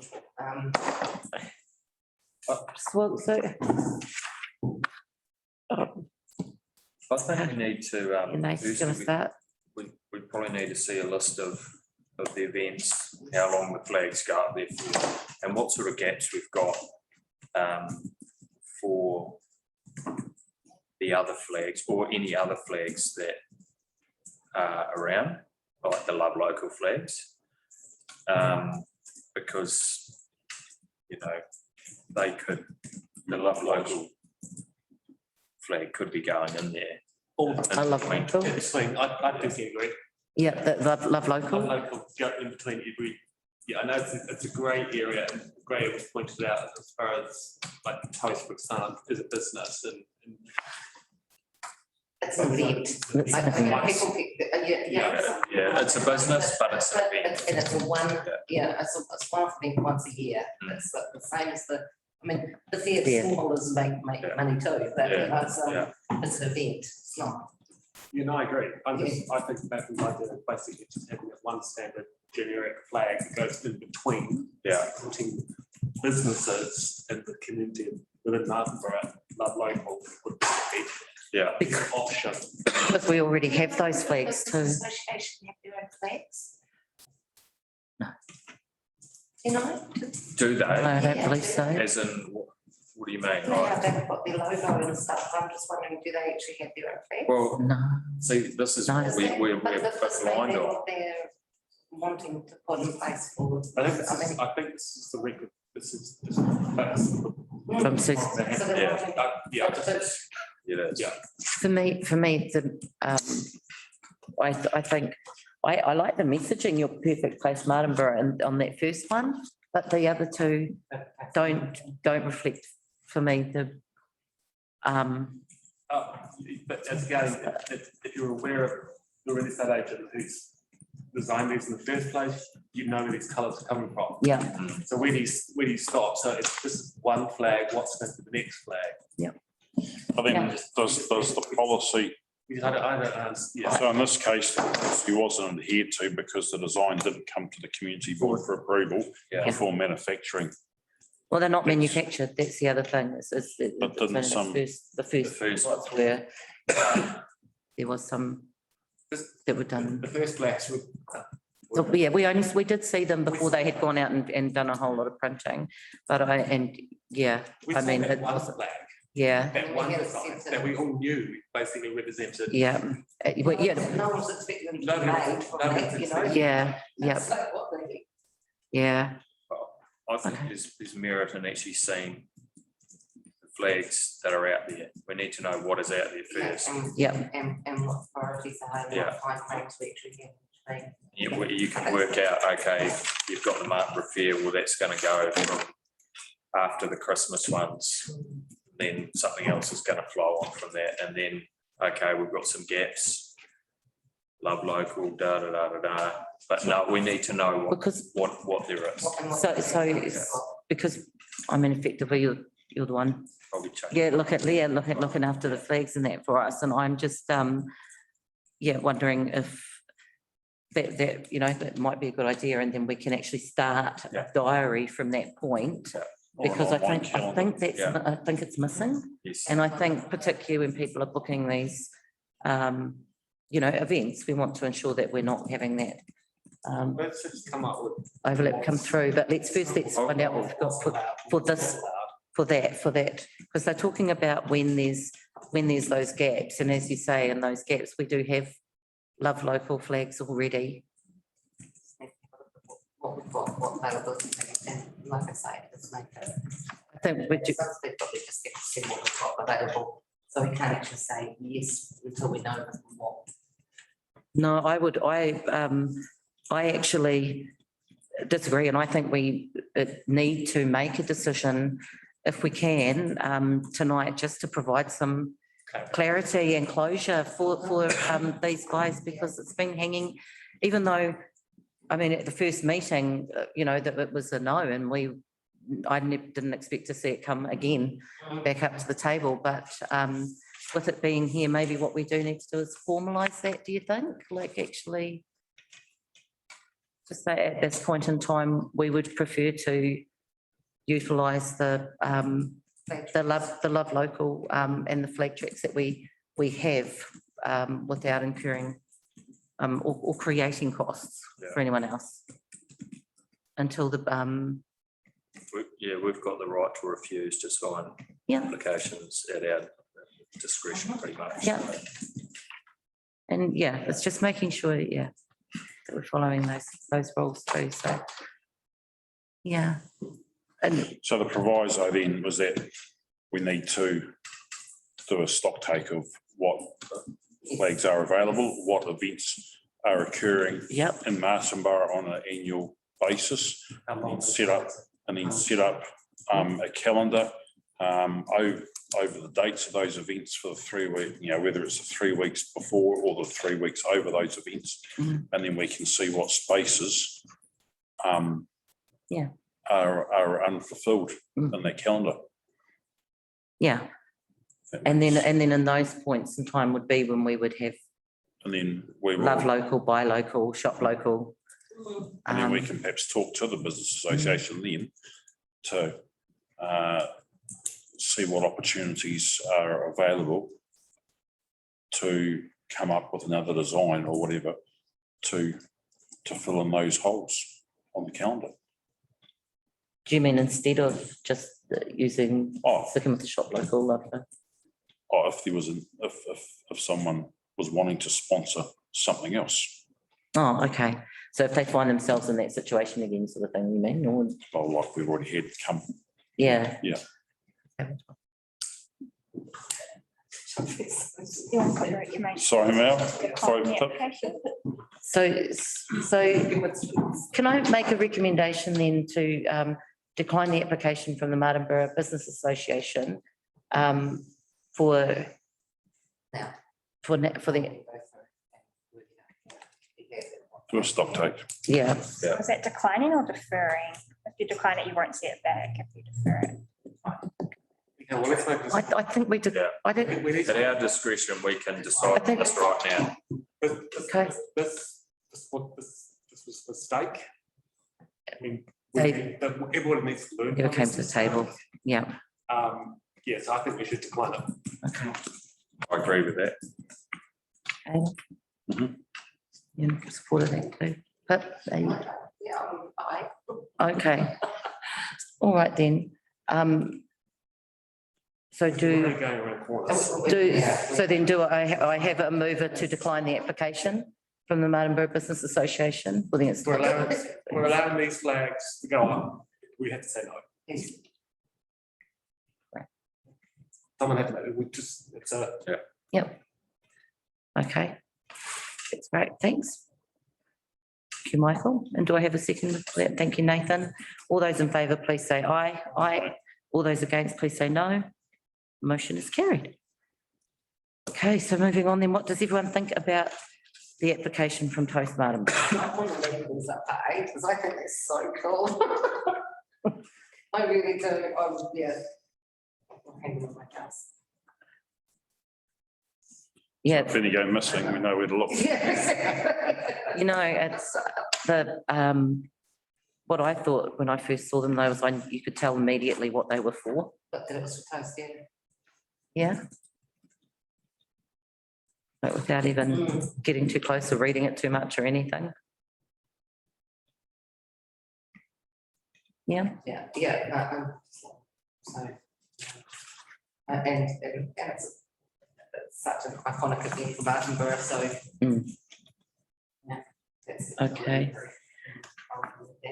Yep, so because and again though, that because they're also wanting to book in the time for the installation and removal, which is from the 1st of November to the 30th of November. So we do need to make sure, I think that we get that stock take done. Yeah. Before our next meeting, let's. I'll make contact Have with nice- Charlotte and see if I can get a stock take of all the flags. Yeah. Yeah. Yeah, and then we can, and these ones with our booking in times. Yeah. We can make sure that they're booked out too. Yep. Do I have a mover then to approve the application from Toast Martinborough for the installation of street flags from 1st of November to 30 November?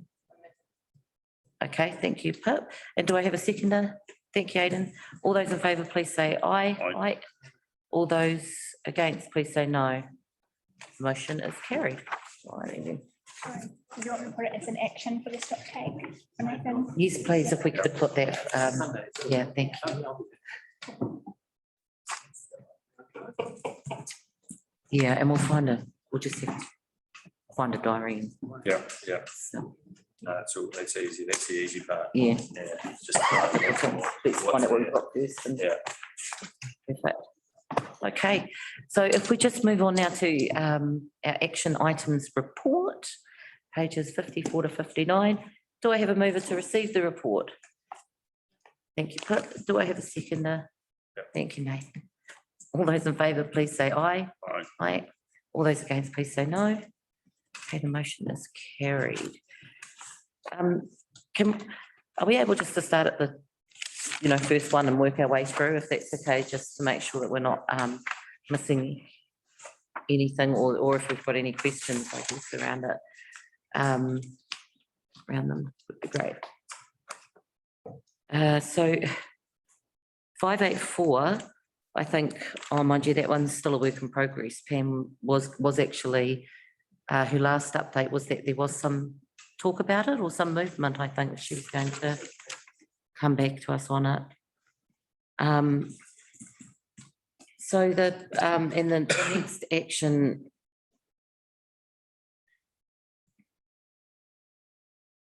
Oh, yeah, was it around? Oh, the cost allocation model. And whether it was, yeah, and getting that report through for the community board. Yeah, to clarify how that's, what does it mean? Basically, we're just at the pump right now, so Katrina will get onto it as you can. Right now, she's answering rating inquiries. So it's definitely on a radar. It's just, yeah, we're just. That was asked for on the 19th of September 2019. And then we've been told, I think last year we were told it was going to be done after the annual plan last year. And then so now it's coming up for, now it's coming up for 2 years since it was raised. Okay. So what's the FAR meeting on the? Oh, okay. So it will go to them on the 27th of October and then would come to us at our next community board meeting? Yeah, that's what this is. Yeah. That's what it's saying. So, yeah, okay. Goes to them first. So the cost allocation model affects the whole organisation. It's not just Yeah. one project. Yeah. You can change the allocation. One cost center changes, allocations do agree on cost. So it'll be the next meeting. Something like isolation, the whole council balance sheet.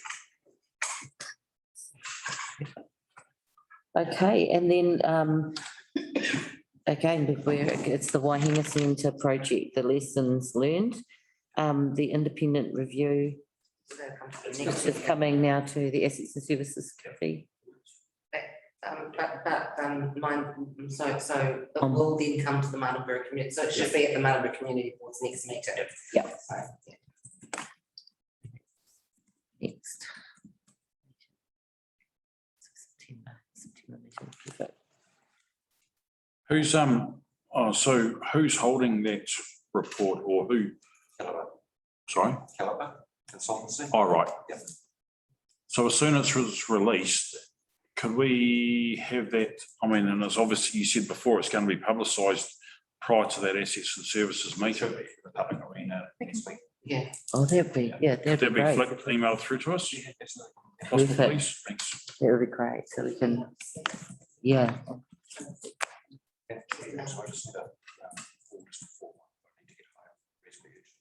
Okay. If there's things that you need my guidance on, I'll be happy to. I just, the next one actually was the 294, which I thought was actually at the point where it could be closed. Okay. Because we are continuing now to receive paid farm information at every meeting and have it booked in that we receive the. Yeah, no, but Sorry, it's all right. Okay.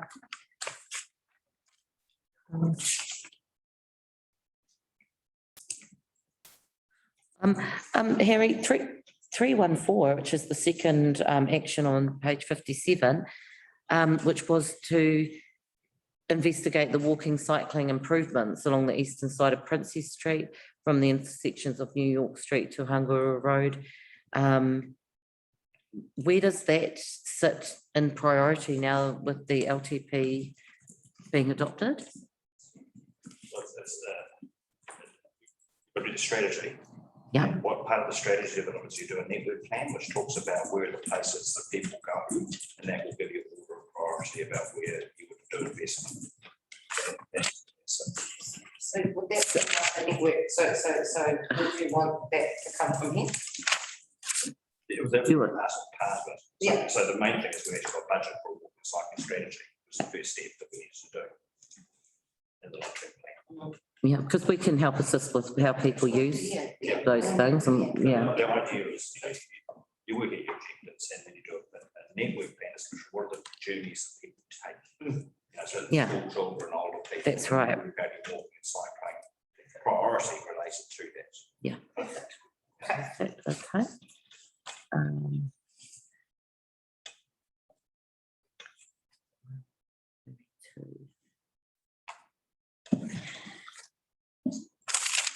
Okay, the geotech report, so we know that that's coming.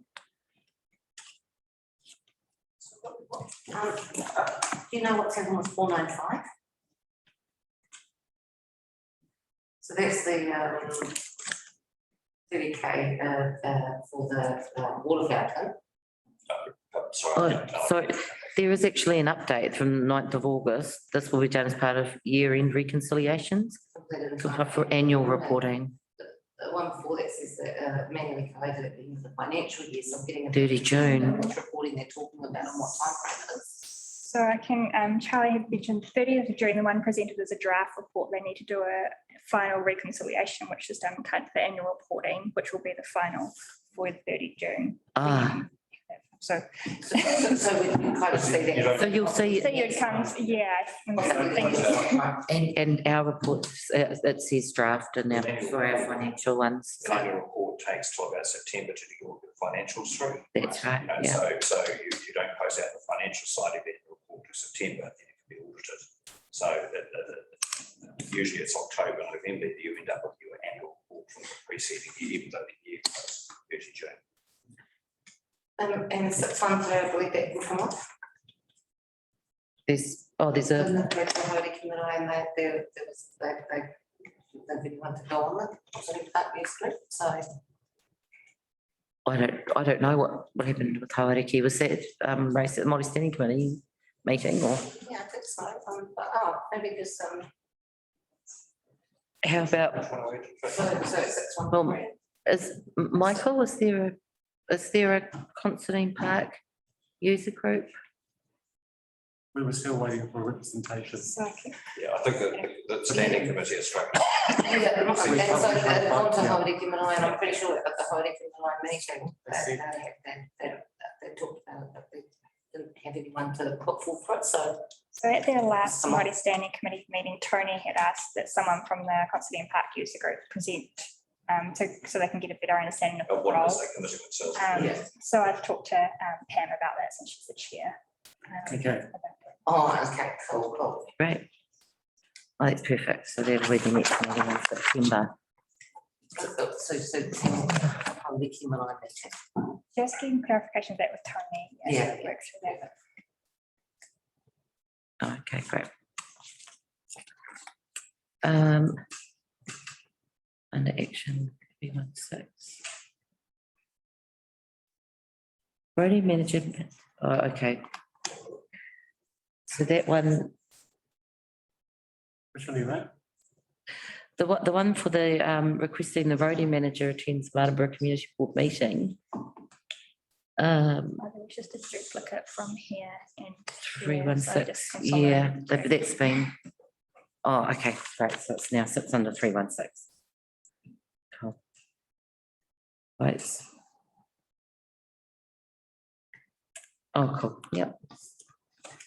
Right, so then, let's have a look. Does anyone have any updates on page 58?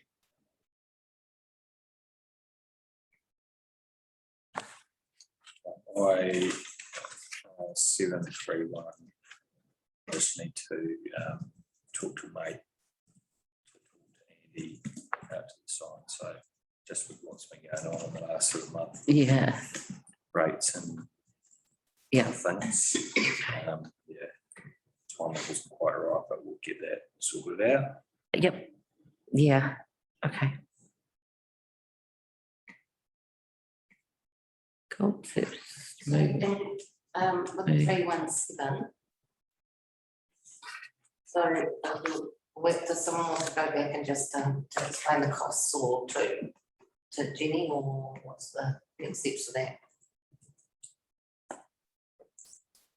No, that was, We've done the investigation. Yeah, I think Bryce was talking to me about this. I think we are going to do some work, some barbecues, but I'd have to confirm what we're actually doing. okay. Is that the one? Yeah, that's the one Jenny pointed of when she came to present to us, so. Yeah. What does that clarify? So just Okay. We're just number 315, which is showing up as action, just about whether the parking spaces being occupied at Martinborough Square is limiting the ability of hawker site setup. And I know that I think the email we received said about how there's 3 and it doesn't sort of seem, but what actually is happening is people are parking in them. And so the hawker's license, I'm wondering if there's just a way that you can have a sign by them saying between these hours or anything, that it could be a hawker site, or is there a law that we do that? I don't know, and that's what I'm asking. I talked to Rick, he said, actually, it's not a problem. You know, that people aren't occupying the sites. So this time of the year, you've only got basically one site, one user. So if you told, for instance, if you said, put signs up, said, don't park here, you're limiting 3 parking places. You know, so yeah, right now, as far as that bylaws guy, it's managing itself. You know, sometimes you can over the whole situation. So there was one weekend where they were parking down in the car park by the Indian Force Square because there was no space available on the square for the food truck. Yeah. So that's happened on one occasion that I've seen. So you get the problem. I mean, there's so right now, for instance, there's 4 sites, and if we sign them and say don't park, that takes out 3 parks. And there's only one person that's actually occupying. Well, so why would you do that? Well, from a time constraint though. So if you said from 4 till 9. this is a hawker site. Because then effectively it's not taking those car parks out, you know, In the evening. Right. Remember the concern that was raised wasn't about that. Yeah, it was about the taking out of one of the sites. So you know, no one's telling you there's a problem. No, but what I'm saying is just whether or not there was something we could do to ensure that they don't be affected. And about that. I don't know, do they pay for the, like, you pay for council hawkers gets license. money for, yeah. So, I mean, the advice from staff is it actually isn't a problem. Yeah. And we sent that out to you. But they did end up, so it depends on whether or not you think it's a problem that they couldn't use any of those hawker spots and had to go elsewhere. So that actually happened in the weekend because there wasn't a park there. Well, I don't know. Yeah, no. I mean, it was on Facebook and everything. I mean, we all saw. Well, I didn't see it on Facebook. I saw where the car, where Yeah, the no, truck because was. they were trying to send it out because they wanted people to know that they were still operating. But so it did happen. So people get More than one occasion. But maybe at this time of year, even if we know where they normally go, maybe if we just put the sign there from 4 till 9 or something. So. I don't know. With other insurances, when they apply for one, because they guarantee car parks. They're not from the correspondence we got. No, they're not guaranteed that. Yeah, well, I think it's. Oh, well, then if they're not going to take it. Well, yeah, I just think, as you said, how There's three do we spots. stop people from parking at 4 o'clock, 5 o'clock? Well, that's it. People just ignore it. That's right. That's also, it's dinner time and, you know, You have no drivers and you have no enforcement. And you have the police So- issue. Yeah. And then you get, So there's nothing we can do. Equally, you have a problem with some walkers, which has actually happened, just occupying the car park to all the reserve time. all day. Yeah. So they reserve at night, yeah, which is not acceptable. no, that's right. So you know, you just got to work on balance. Yeah. You know, this is a self-regulating mechanism. If there's a genuine problem, then let's design a solution to it. Right now, we're not seeing there's a genuine problem apart from one event before you. You have to say. Yeah, I thought there was a time they had to go in behind the Victory Church as well.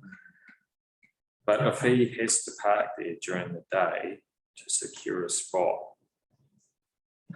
at night, it's sort of a problem, I guess. Because there's 3 other parks that the person Yeah, chose right, to use. yeah. Right, Okay, so- right, so- yeah. So that's really important. Yep. Yeah, okay. Yeah, so So if he parks there, Yeah, that's fine. That's well explained. Yeah. If there's other spots, well, that's, I mean, there's 4 spots, one person. Right now. okay. Well, So I mean, it's one of those massive things, you know, you can do something, but actually on balance is that you have to. And there's reasonableness, you know. It's one of those things that, you know, if we had walkers and they couldn't pay, then we'd have a problem.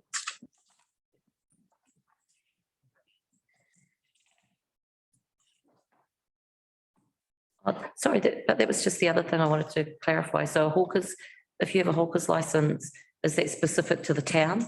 Or does the hawker's license cover you for South Wairarapa district, Carterton, Masterton? What's No, the, it'll be specific to the town. to one town? So you wouldn't have that issue of other people coming in from other places to take hawker spots? Sorry, I have to dig. Okay. Well, I have to dig into that one. Okay. Well, it would be, I mean, it actually would be quite, I guess, just quite a good thing to know, because particular. Can't we? Yeah, we would know. Clarity. Because at the end of the day, it's Okay, well, ask Rick. like when you think of the fears, for example, Well, that's it. That's it, right, too. they're all walkers, Yeah, and, but as well, they they've, can travel here. yeah. Okay. Okay. Okay, so, moving on then. Directly on that, Michael, is- we have, so we give the licensed people the fair and they allocate sites. One of the problems they have is people who then come in and apply on their right to be somewhere else. So we do have other people that wander in and try to capitalise on the fair. Hmm. And the fair would like us to say, no, don't grant those people that right. Up with, yeah, that's what I spoke to Scotty. But nothing's easy. Oh, you He's doing the same with movers. Your place will be gone if you don't apply for it. Thank you. Sorry. He didn't answer politely, but go and see them. Okay. So, if we now move on to the, income and expenditure report. Sorry, I just have to go. Okay, yeah, On the chairman's report, do you want me to speak to, especially about the pedestrian crossings and stuff? yes, please, yes, please. Pedestrian crossings, send you an email. Do we need to So, do anything? we are onto that one, but as I said, once we start doing the analysis, probably if you had the first cab off the rank of the school. Yep. So, Oh, great. So the school one? well, no, just saying, we're doing that work, but it's actually looking at all the pedestrian crossings, all that needs to be done, and then we're going to program them. Yep. But the programming will be, and that includes lighting, access, a lot of things. it's not just putting lights on the pedestrian crossings, it's making, it's upgrading the whole pedestrian crossing. Yeah. Could that be a work in progress bounce for the community board? Is that planning and that discussions are happening within council? So that, could the officers come back to the community board, even if it's just emails, and say, this is what we're looking at doing? Yeah. Absolutely, yeah, absolutely. So I just want to know that that's on the radar and being actively progressed. Great, because one of the things that I did have on there just about that I found really interesting from the historical viewpoint from Nate Higginson's presentation at the public meeting was that the number one rule for the Soldiers Memorial Park is that all work must be completed in symmetry. So any work that is undertaken on one side of the square is meant to be ensured to be undertaken on every side of the square. So that would mean that the pedestrian crossings on Cambridge Road and Oxford Street still waiting for their built out shoulder sections of the footpath. So you can actually see where there's like a little pipe sort of thing that goes in and then comes down the footpath, but they don't have blind pads and all the built out shoulders like you have on Jellicoe Street and on Kitchener Street, which was work undertaken between 2000 and 2012. So yeah, so that was actually one of the recommendations that I was wanting to see if that could please be investigated. So anything can be investigated. Remember, an investigation actually doesn't, so what's the- No, oh, sorry, no. The recommendation I have there was recommend the Assets and Services Committee request officers to investigate creating the built-out shoulders on the pedestrian crossings at Cambridge Road and Oxford Street to mirror the crossings on Jellicoe and Kitchener Street. So that's what. So the the recommendation. design of the pedestrian crossing will be predominantly on what is the safest intervention to do. Yes. So just be careful about saying, oh, we're going to do this or that, because it may not be the safest thing to do. So we can consider that in the as what we do. Well, to investigate, that's what it is. So you're assuring us that who you're employed to do that is going to do their job properly and make them as safe as possible. Yeah, Yeah, exactly. and that's right, because we're only asking them to investigate. Engineer, yeah, that's to design it, so what I'm saying is just, it's easy to say, could you put this or this or this or that, but what we'll do is we'll feed that into the design. And if the designer says, well, actually, that's a stupid idea for these reasons. Yeah. It's a good idea for these reasons. Then we'll, Right. okay, that's what we need. So then if we could then just go to the recommendation that the Assets and Services Committee could request officers to investigate creating the built out shoulders on the pedestrian crossings and what that would mean. The pedestrian crossings at Cambridge Road and Oxford Street. Okay, do you move that? Yeah. So if I move that, do I have somebody to second that recommendation to this? Thank you, Aidan. No. Great. So all those in favour for that recommendation? Aye. Thank you. All of those against say no. Motion's motion is carried.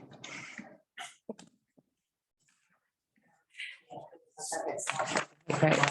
Lighting around the Crossings. Yeah, absolutely, yeah, they should have been done.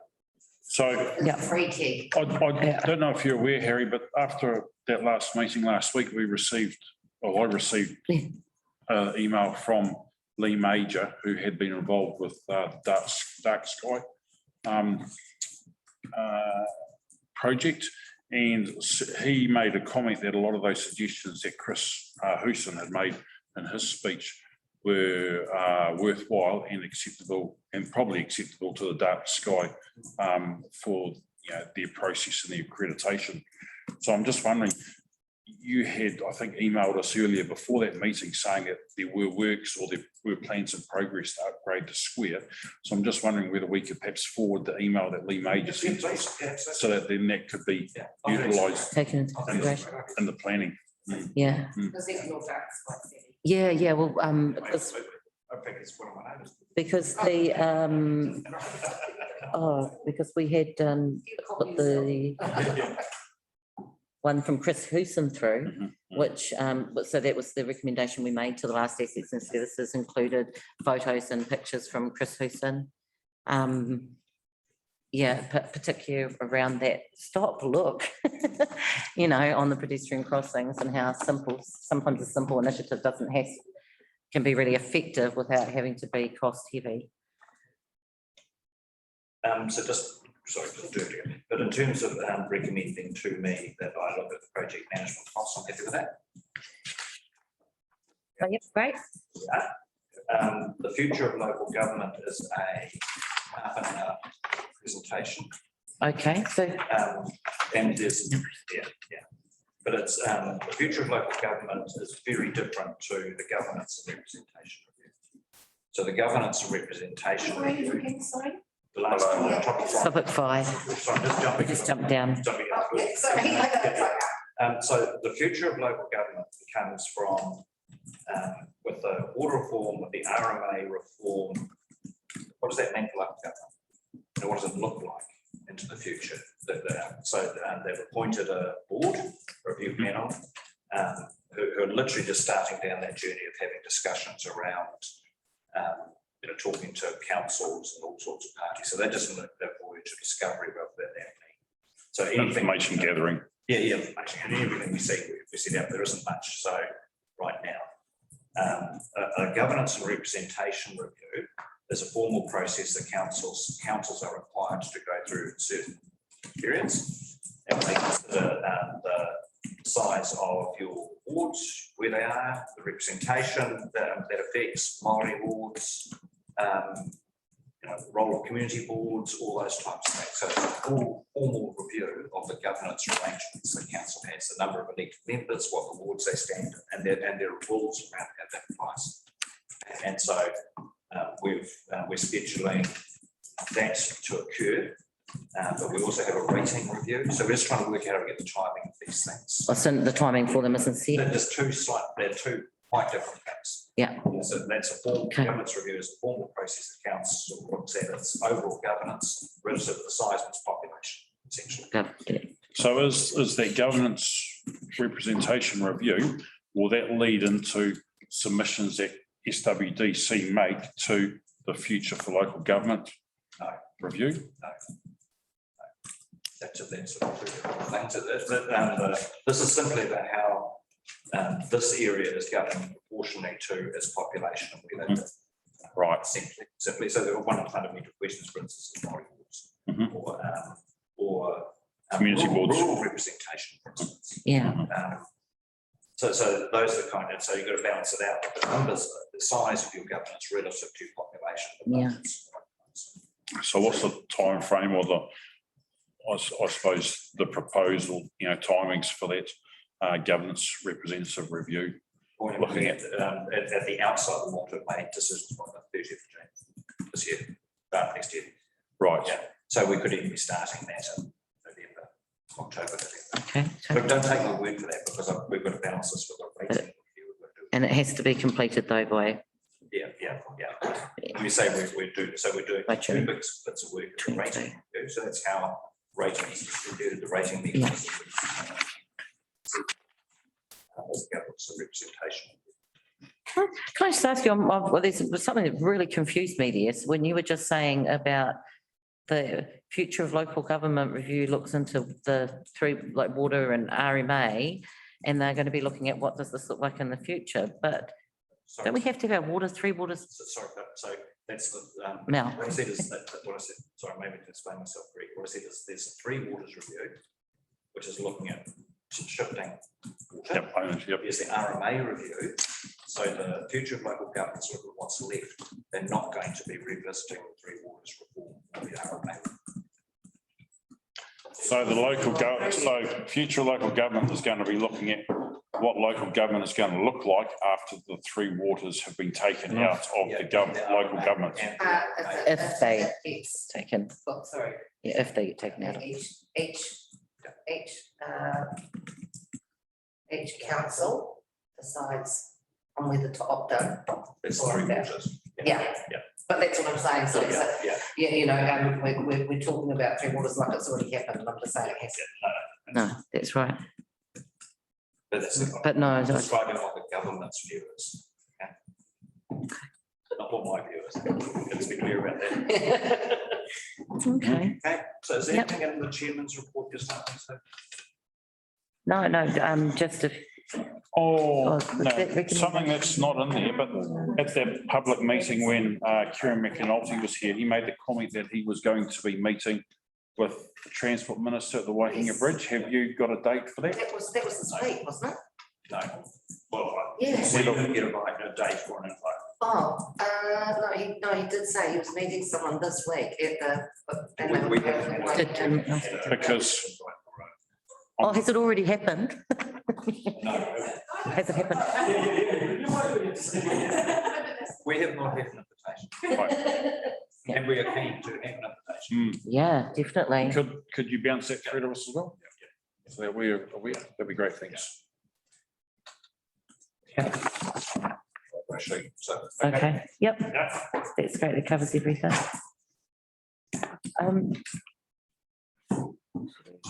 So, did we get that recommendation about the voucher shoulders we did, didn't Yeah, we? so that one, let me just double check. actually.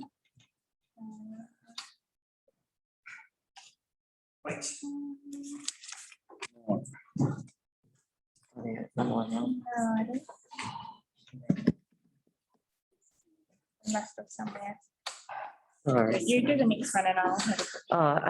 Oh, okay, so if we can, guys, just to make just to formalise it, can we please, if one like to move a recommendation for council officers to investigate whether they should have to pay for project management, which didn't capture the first round of internal and external champions and has resulted in the initiative having insufficient support and falling over. So topic 4.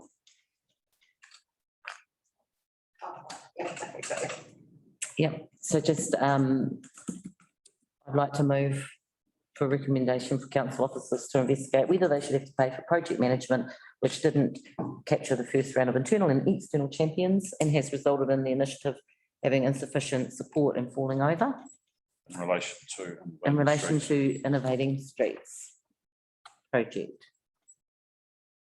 Do I have somebody to second that? Thanks, Nathan.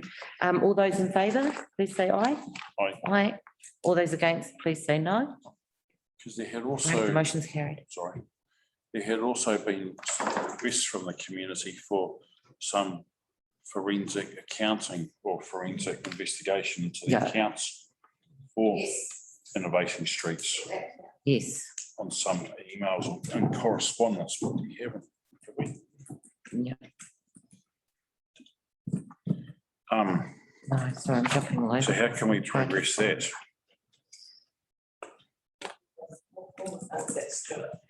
Yeah, we do have all those things from the public meeting are attached. If we want to find that. You not just say that he was gonna. Sorry, I've got a feeling that was Jan's, wasn't it? That's who it was. It was an email from Jan. then- Yeah.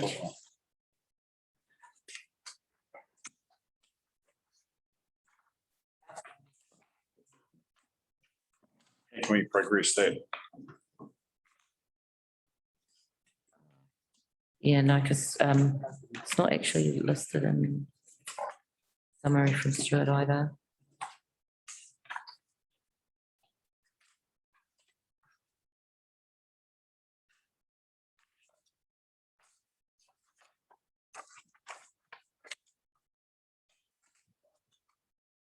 Can I please just ask that there's just an action made that if this summary from Stuart Campbell from the public meeting that was held on the Innovating Streets project, just if that can please be provided in its entirety to the council. Will that be Assets and Services Committee or the council as a whole? I think it would be at the council meeting because it's not a note to assets and services. It's actually to council commitments to the community. Yeah, so is that the right way to do it, to action that? So can I just have a look what it involves? Yeah, it's just where he'd summarised everything.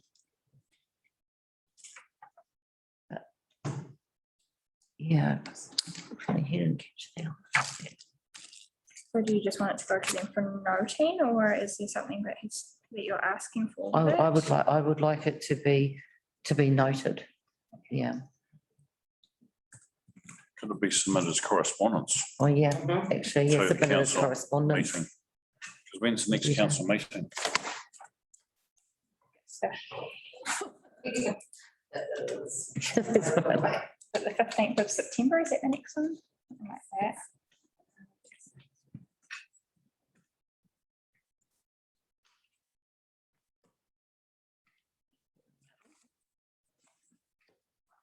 I think we're the last deal. Okay, So that's just a recommendation, so you just want to put that to move and second. that we've Okay. put there. so can I please then just, if I'd like to move a recommendation for the email from Stuart Campbell on subject to outcomes wanted from last Monday's public meeting, that be provided in its entirety to the South Wairarapa District Council as correspondence, yeah, for their next meeting.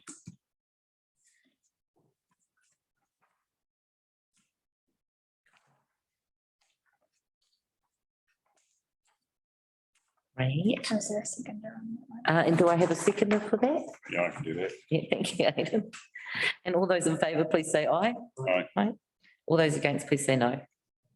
Okay, great, that motion is carried. Now. Oh, okay. Then if we can just, the other one was just, there's an outstanding, the outstanding balance remaining on our Matariki flags. So when Bernie from One Source has invoiced us for our Matariki flags, he didn't charge us for the artwork and the, like, adding on the 2 additional stars to the choices we've made. So this is the, so what we're asking is for the board to approve an additional $94 plus GST to cover the shortfall.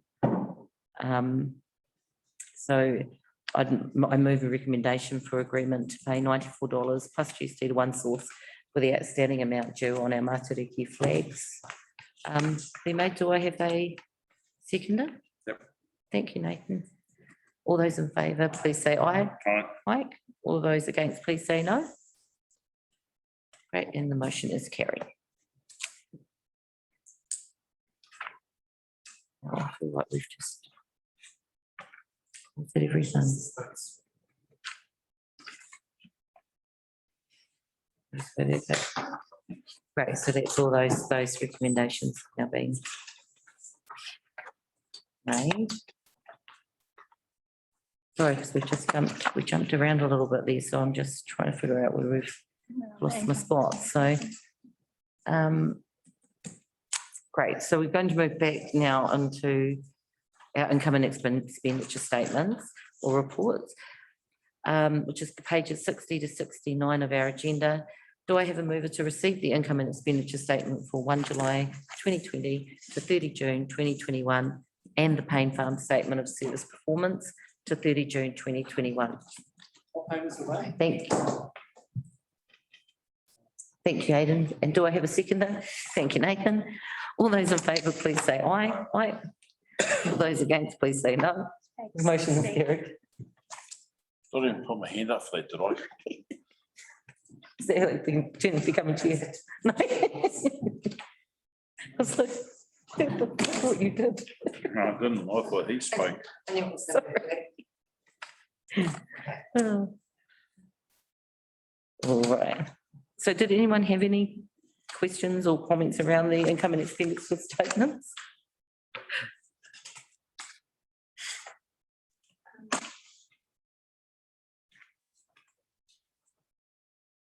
I didn't make.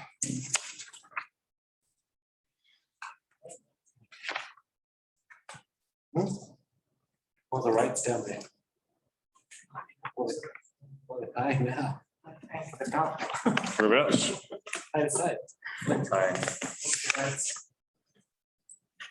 Council own land. Council don't pay rates, Yeah, I think they do. do they?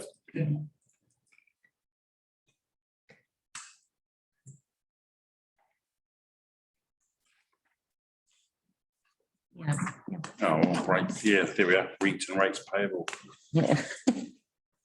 7404. I'm listening for that. What do you want? 71 71. for 69, sorry, on the paper, on the paper Yeah. version. Yeah.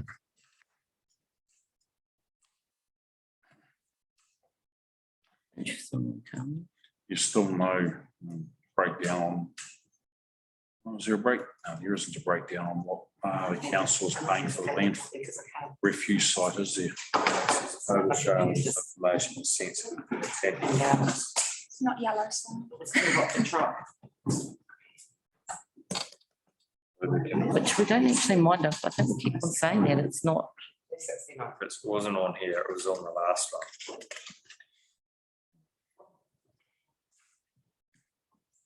Yes, this is the, Because it'll be involved in the see net big club.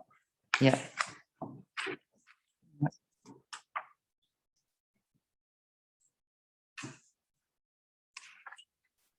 Everyone's happy with?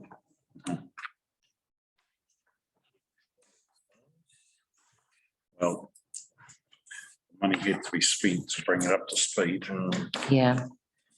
That's the main thing, So to start receiving that income. that's right, that's right. Which, It's a big difference in the income being received now to what it was. from memory first, what is community board? Yeah.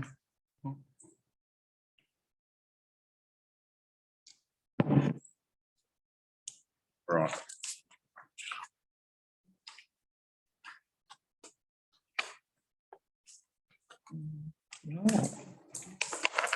Oh, 61 is mine. Okay, so is everyone happy now if we move on then to the financial assistance report? Okay, so we're now considering agenda item 8.5, the financial assistance report, pages 70 to 72. Do I have a mover to receive the report? Yeah. Thank you. And do I have a seconder? Thank you, Nathan. All those in favour, please say aye. Aye. All those against, please say no. Motion is carried. So we had previously discussed allocating half of our annual grant allocation in the August 2021 round, which is a total of $2,250 for this round. And that'll be the same amount in our next round in February 2022. So here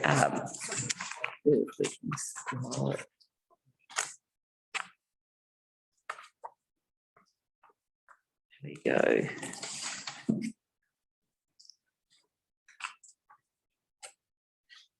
So what does everyone think about the grant application that we've received from the Martinborough Music Festival Trust?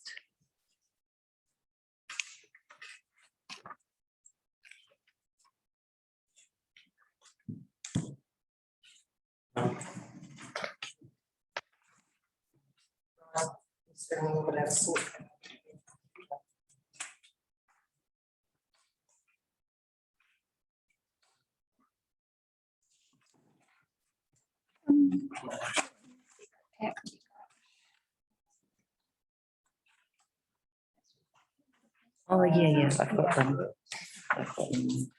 Then I was just wondering you know, with, I think they had, they've come before. They don't show, is this only showing outstanding? Yeah, ones Grant. that have been completed since last time that it was distributed, which. Oh, okay. No. Was it when? Might have been earlier in the year So it was the last time we Yeah. were discussing? Yeah. Okay, well, thank you. The application is not there, is it? Oh, I've got it on. Martinborough music. It should start. Oh, no, keep going past that, past that. It's the strategic grant applications that should be after all of those ones. Yeah, the Torah one. They don't have a page number, do they? So it's a separate pack, your grant pack that's provided from your agenda. It might be. All right, nine. Oh, Okay. it's none of this. So those are the accountability forms, which should be in. Right, Let me so- just check. It probably is, I just, my computer's flat, It's not on there. yeah. But it'll be in Stella? It's on Stellar at 9.6, yeah.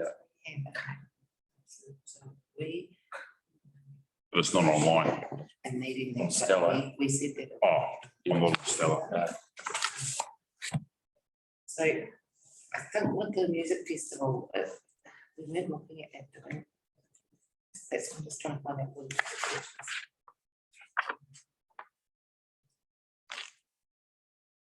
They've Go towards. on the last three.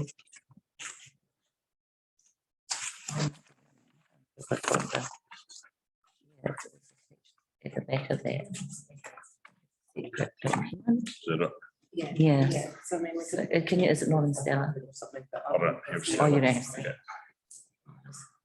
I just found off the website. Yeah, here we use this one. We've got. There we go. Stella. So, Yeah, so I think. no, So, I mean, what I'd say, to start off, currently we've got applications in front of us for 3,250 at the moment. one of the applications, the one from Kids Need Dads, yeah, Is that for the? is that for that's, the they fire withdrew safety? their one, they Oh, withdrew, okay. yeah, they were referred to the other community grant, youth grant funding, is that right? Youth grant funding. Oh, They want it So, to- so you're only allowed to apply in one space, and so they, Oh, they've right, gone- it's just that last year, and I have to say, you guys probably remember this from when we gave them, and they actually came back and presented afterwards, it was really good, so, you know, I think we all felt that it was a. Yeah. Well worth.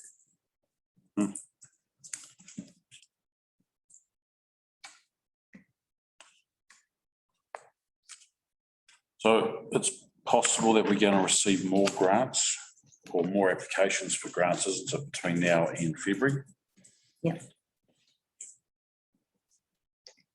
For things like mad caps for the Christmas parade. Mm, So with that decision that we made earlier on in the piece to divvy up the grant funding and have 2 rounds in August and then in February, mhm. is that going to affect, how is that going to affect like an application, for example, for mad caps for the Christmas parade?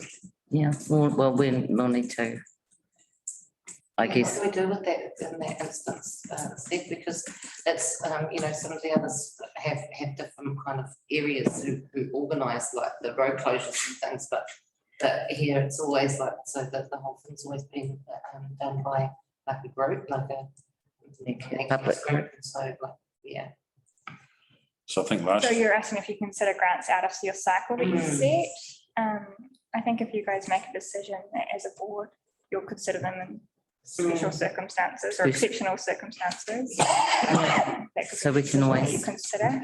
We can always wait Or and you could consider them hold if they, them over. if they come I up. think they probably wouldn't have missed this. They're normally pretty good at getting in on time, but it's just because we're. Yeah, so. Made caps. Like at another date, yeah, it's probably conflict, but they're right in the middle of trying to organise the show for the end of this month. Hmm. And it's only just a couple of nights, but it's kind of like already full on just for now, so it wouldn't surprise me if they've just kind of missed this round, so. Yeah. Well, they won't have known, but I mean, that it's, this is a change, yeah, to the way we do things.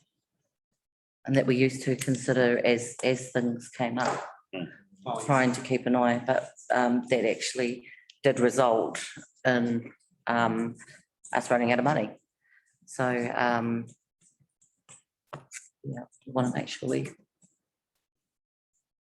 So I was just, I was just thinking ahead. Yeah. Because of, Yeah. yeah, we've got 3,250 worth of applications now. We've got 2,250 available to divvy up. Yeah. In this grant round. Yeah. Grant round. Yeah. And if anyone comes in after the fact that we've divvied up all, that 2,250 now. Yeah. We won't have any left in the kitty for that. Well, it'll depend on, I guess, on the decisions we make tonight and, yeah. And there's, I mean, Association side could possibly come out of the beautification, I actually had that noted in my, so I think that might be the way to look at that. So I did have it clarified. So because we are in we've only got the draft, the statement that we've received, financial statement, so it hadn't said yet. So that, how much was going to be, it's not finalised, but it is finalised. So the final number we get is the 4,500 for these grant funds, and then 11,000 will also then be added on to our beautification fund. Yeah.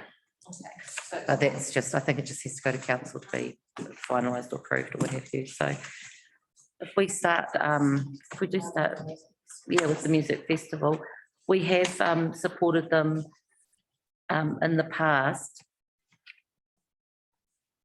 Yeah. Yeah. I think to 500 for 500 dollars has been the sort of historical amount that we've put through. Keeping that in mind. Because it helps to pay for accommodation and for the I believe, and also because they do give tickets like the youth and things to get them more. Youth Orchestra, yeah. Yeah. That's what they used it for last year, was that youth education.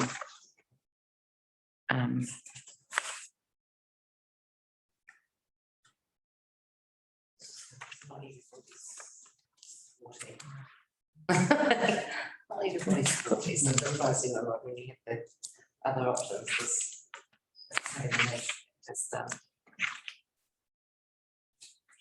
Okay. Okay, now. So for the So we're considering the application for Martinborough Music Festival Trust funds of $1,000. yeah, So I think that we should probably look at how many acts do they have coming this year?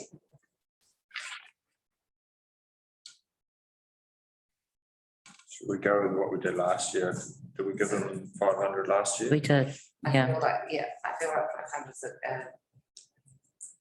yeah, right. Yeah.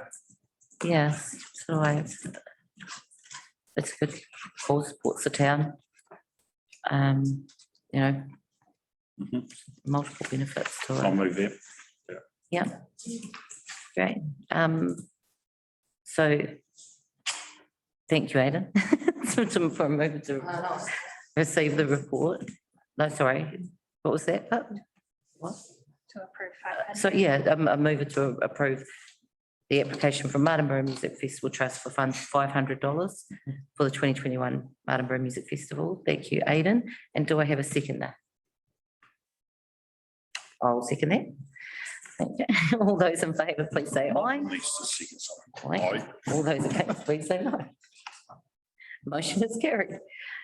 So next we've got the application from the Martinborough Business Association. Yeah, which is the.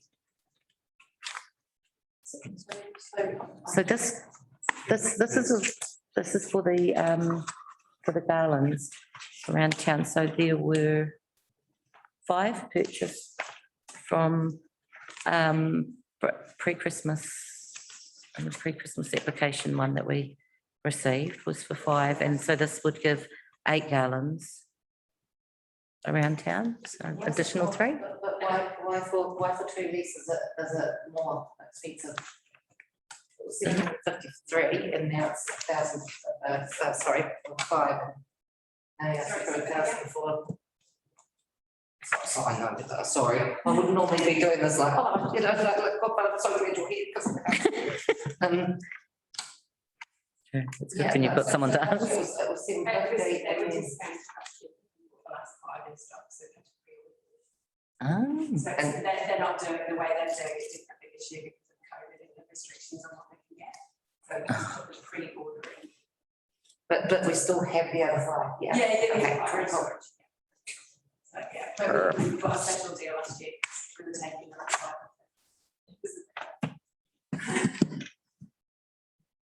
So.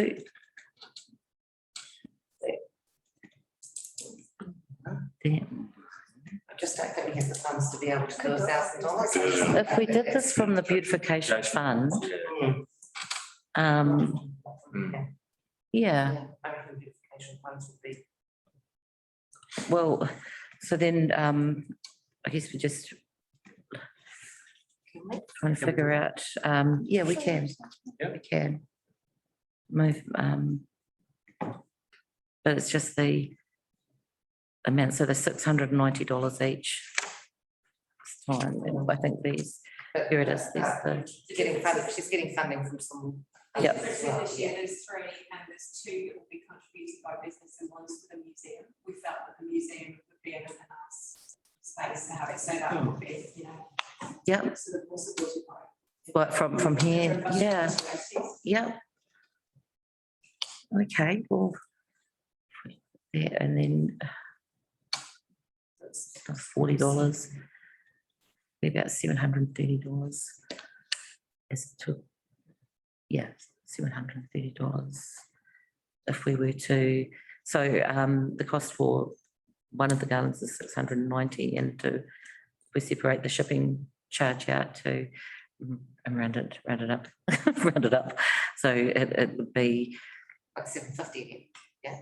well, yeah, and put in a little bit extra, I think, is important in case, of course, there's anything that goes wrong or anything like that. So, So 800. 750, no, I think 750. Well, Beautification fund. would you You want to see if we can get out of see that? So, yep. Okay, well, do I have a mover then to approve the application from the Martinborough Business Association for funds of $750 for Christmas garland decorations to be paid from our beautification fund? Thank you, Michael. Do I have a seconder? Thank you, Nathan. All those in favour, please say aye. Aye. All those against, please say no. Cool. Great. No, it doesn't look so very good.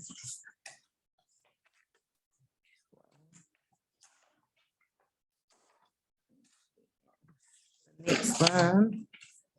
Oh, okay, so the next one we have is the grant application from the Kahutara Hall Society. Now,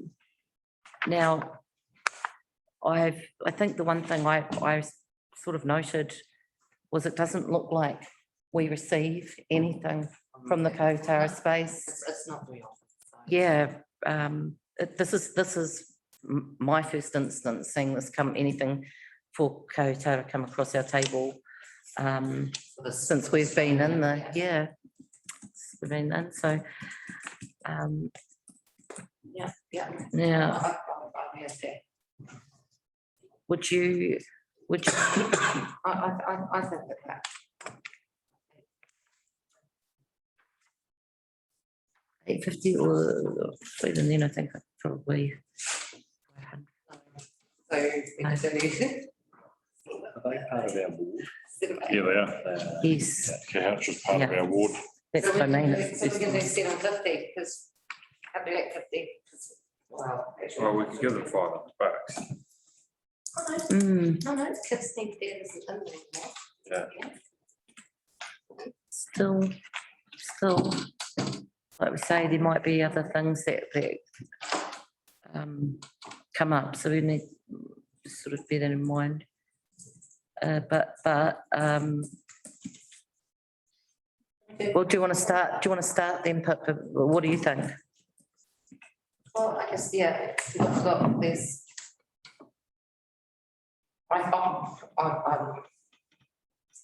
This is got a pretty good overview. The scanning on my. No, they provided a lot of support information. And for a little hall, we can tell they run on the But they, little hall and budgets. that's, you know, this is a really good budget. They're not actually asking for a lot, but it's just asking for the shortfall. I can't see why.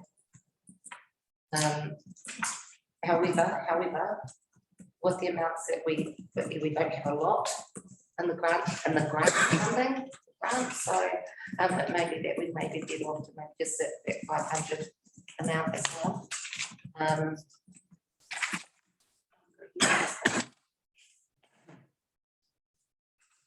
What do you? Yeah, But it's a centennial though. But, oh, yeah, actually, yeah, that's a point. It is actually, it's a pretty, you know, it's the hundreds. Yeah. And it's usually out there on the wall, and which is the district basically, because it's normally the first thing we build, isn't it? That's your hall, communal space. mate did say about the square being 100 years As ago. well, So so. is the money going to be? Well, that's, but Beautification. we don't know, and we don't know what format that might take yet. That might be something that's completely supported and funded by council. They might have all this great goodwill and want to do that. We might have to just cross that bridge when we come to it. They might not. Don't fall off your chest. Yeah. They might not. Yeah, So. that's it. So, you know, just we don't know what it costs. Yeah, I think 850, let's do Yeah. 850, we've got the 750 business association is now coming from the beautifications, kids need dads isn't there anymore, so it's 500 for the music festival. 500 in there, 500 in there for the music festival, which is a yearly event. This is actually a centenary, so I just feel like, you know, 850 is a. I'll move that. Righto. Just keep pushing. Cool. Till I get my way. Great. So if I've moved, are you going to second it? I'll second it. Oh, no, Yeah. it's already been seconded, isn't it? No. I'll second Well, it. okay, so Aidan's moving that the Kotara Hall Society for funds of $850 be moved for the art centenary. Thank you, Aidan, and thank you, Pip, as a seconder. All those in favour, please say aye. Aye. All those against, please say no. Motion is carried. Great. Might not put a note there. Certainly sold that one, no. No, I think that's. Oh, yeah. So, no, that's. Yeah. Right, so now we move on to the grant application from the Martinborough Youth Trust. So who are seeking funds of $500 for our 2021 community fireworks event. So What date would that be? November, okay. Saturday the 6th. Oh, you're right. Saturday at 6. Perfect. Things that go bang in the night. Yeah. I'm not near that, excuse my dog so much, but I'll say, I'll move that. I'll just keep my dog home. we can still, you can still purchase fireworks. You can purchase it with letters. Yeah. If, as long as the law hasn't changed Yeah. in that regard, but up until the point, I don't think it has any changes to be made. Yeah. I know that other things changing potentially. Oh, was that for next year? I Well, this year. Ah, But I have said it, I'm just like, hang on a second, I do think that there was something, wasn't there, about Don't they allow it for organised events? last year? Aren't they going to be allowing the sale I of think it was organised, you know. If it's an organised events, but event. Yeah. yeah, Does that mean we might be able to get the other one? no, because there's the, It'd be, yeah, it'd be, last year wasn't as, and we got a lot of people donate them last year, which was interesting. I'd probably change it. It was the first time I'd got bought them. I'd be doing something slightly different, having done it one year. yeah, Because a lot of people, families take the opportunity to actually, they'd rather be there where it's somewhere where you have the fire brigade and you know, it's an event where you Okay. what we're controlled in the backyard, so that's why I mean, I would you? put the fireworks in there. But the other side is too, I mean, you ran a really successful colour run event too. It was super well attended and stuff like, you know, so if things, If this didn't happen, but you had the funding there, it could be turned to use for a The different event. the colour run is still on, like it was a potential to run this year, and we didn't run last year, obviously, with COVID. And it's in the plan to set up the fund. This would all be part of that. right, Right. okay. Nice. No, and I mean, this is historical, Which is something that we do most years anyway. it is, so, do I have a mover then to approve the grant application from the Martinborough Youth Trust for funds of $500 for a 2021 community fireworks event? Thank you, Michael. And as a second to Nathan, thank you, Nathan. All those in favour, please say aye. All those against, please say no. Okay, the motion is carried. Okay, so there was an ineligible application from Kids Need Dads, which has been withdrawn because officers are assisting them to move their grant across based on their grant policy. So do I have a mover to note that there was an ineligible grant application that was received from I'll Kids move that. Needs Dads? Kids Need Dads? It's-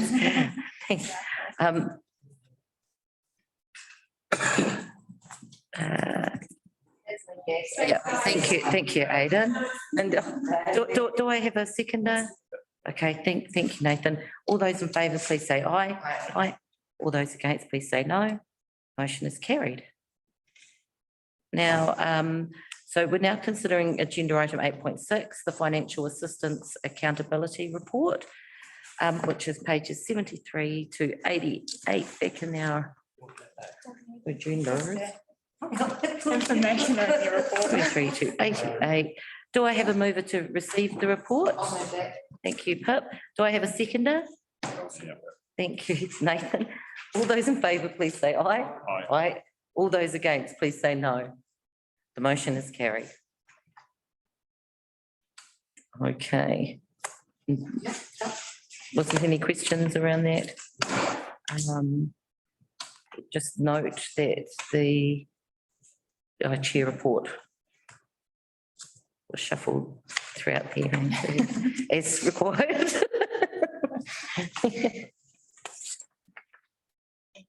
There we go. So, oh, well then, it would appear then that there is no further business, so I therefore declare the meeting closed. Carl, thank you. 9:25. Thank you.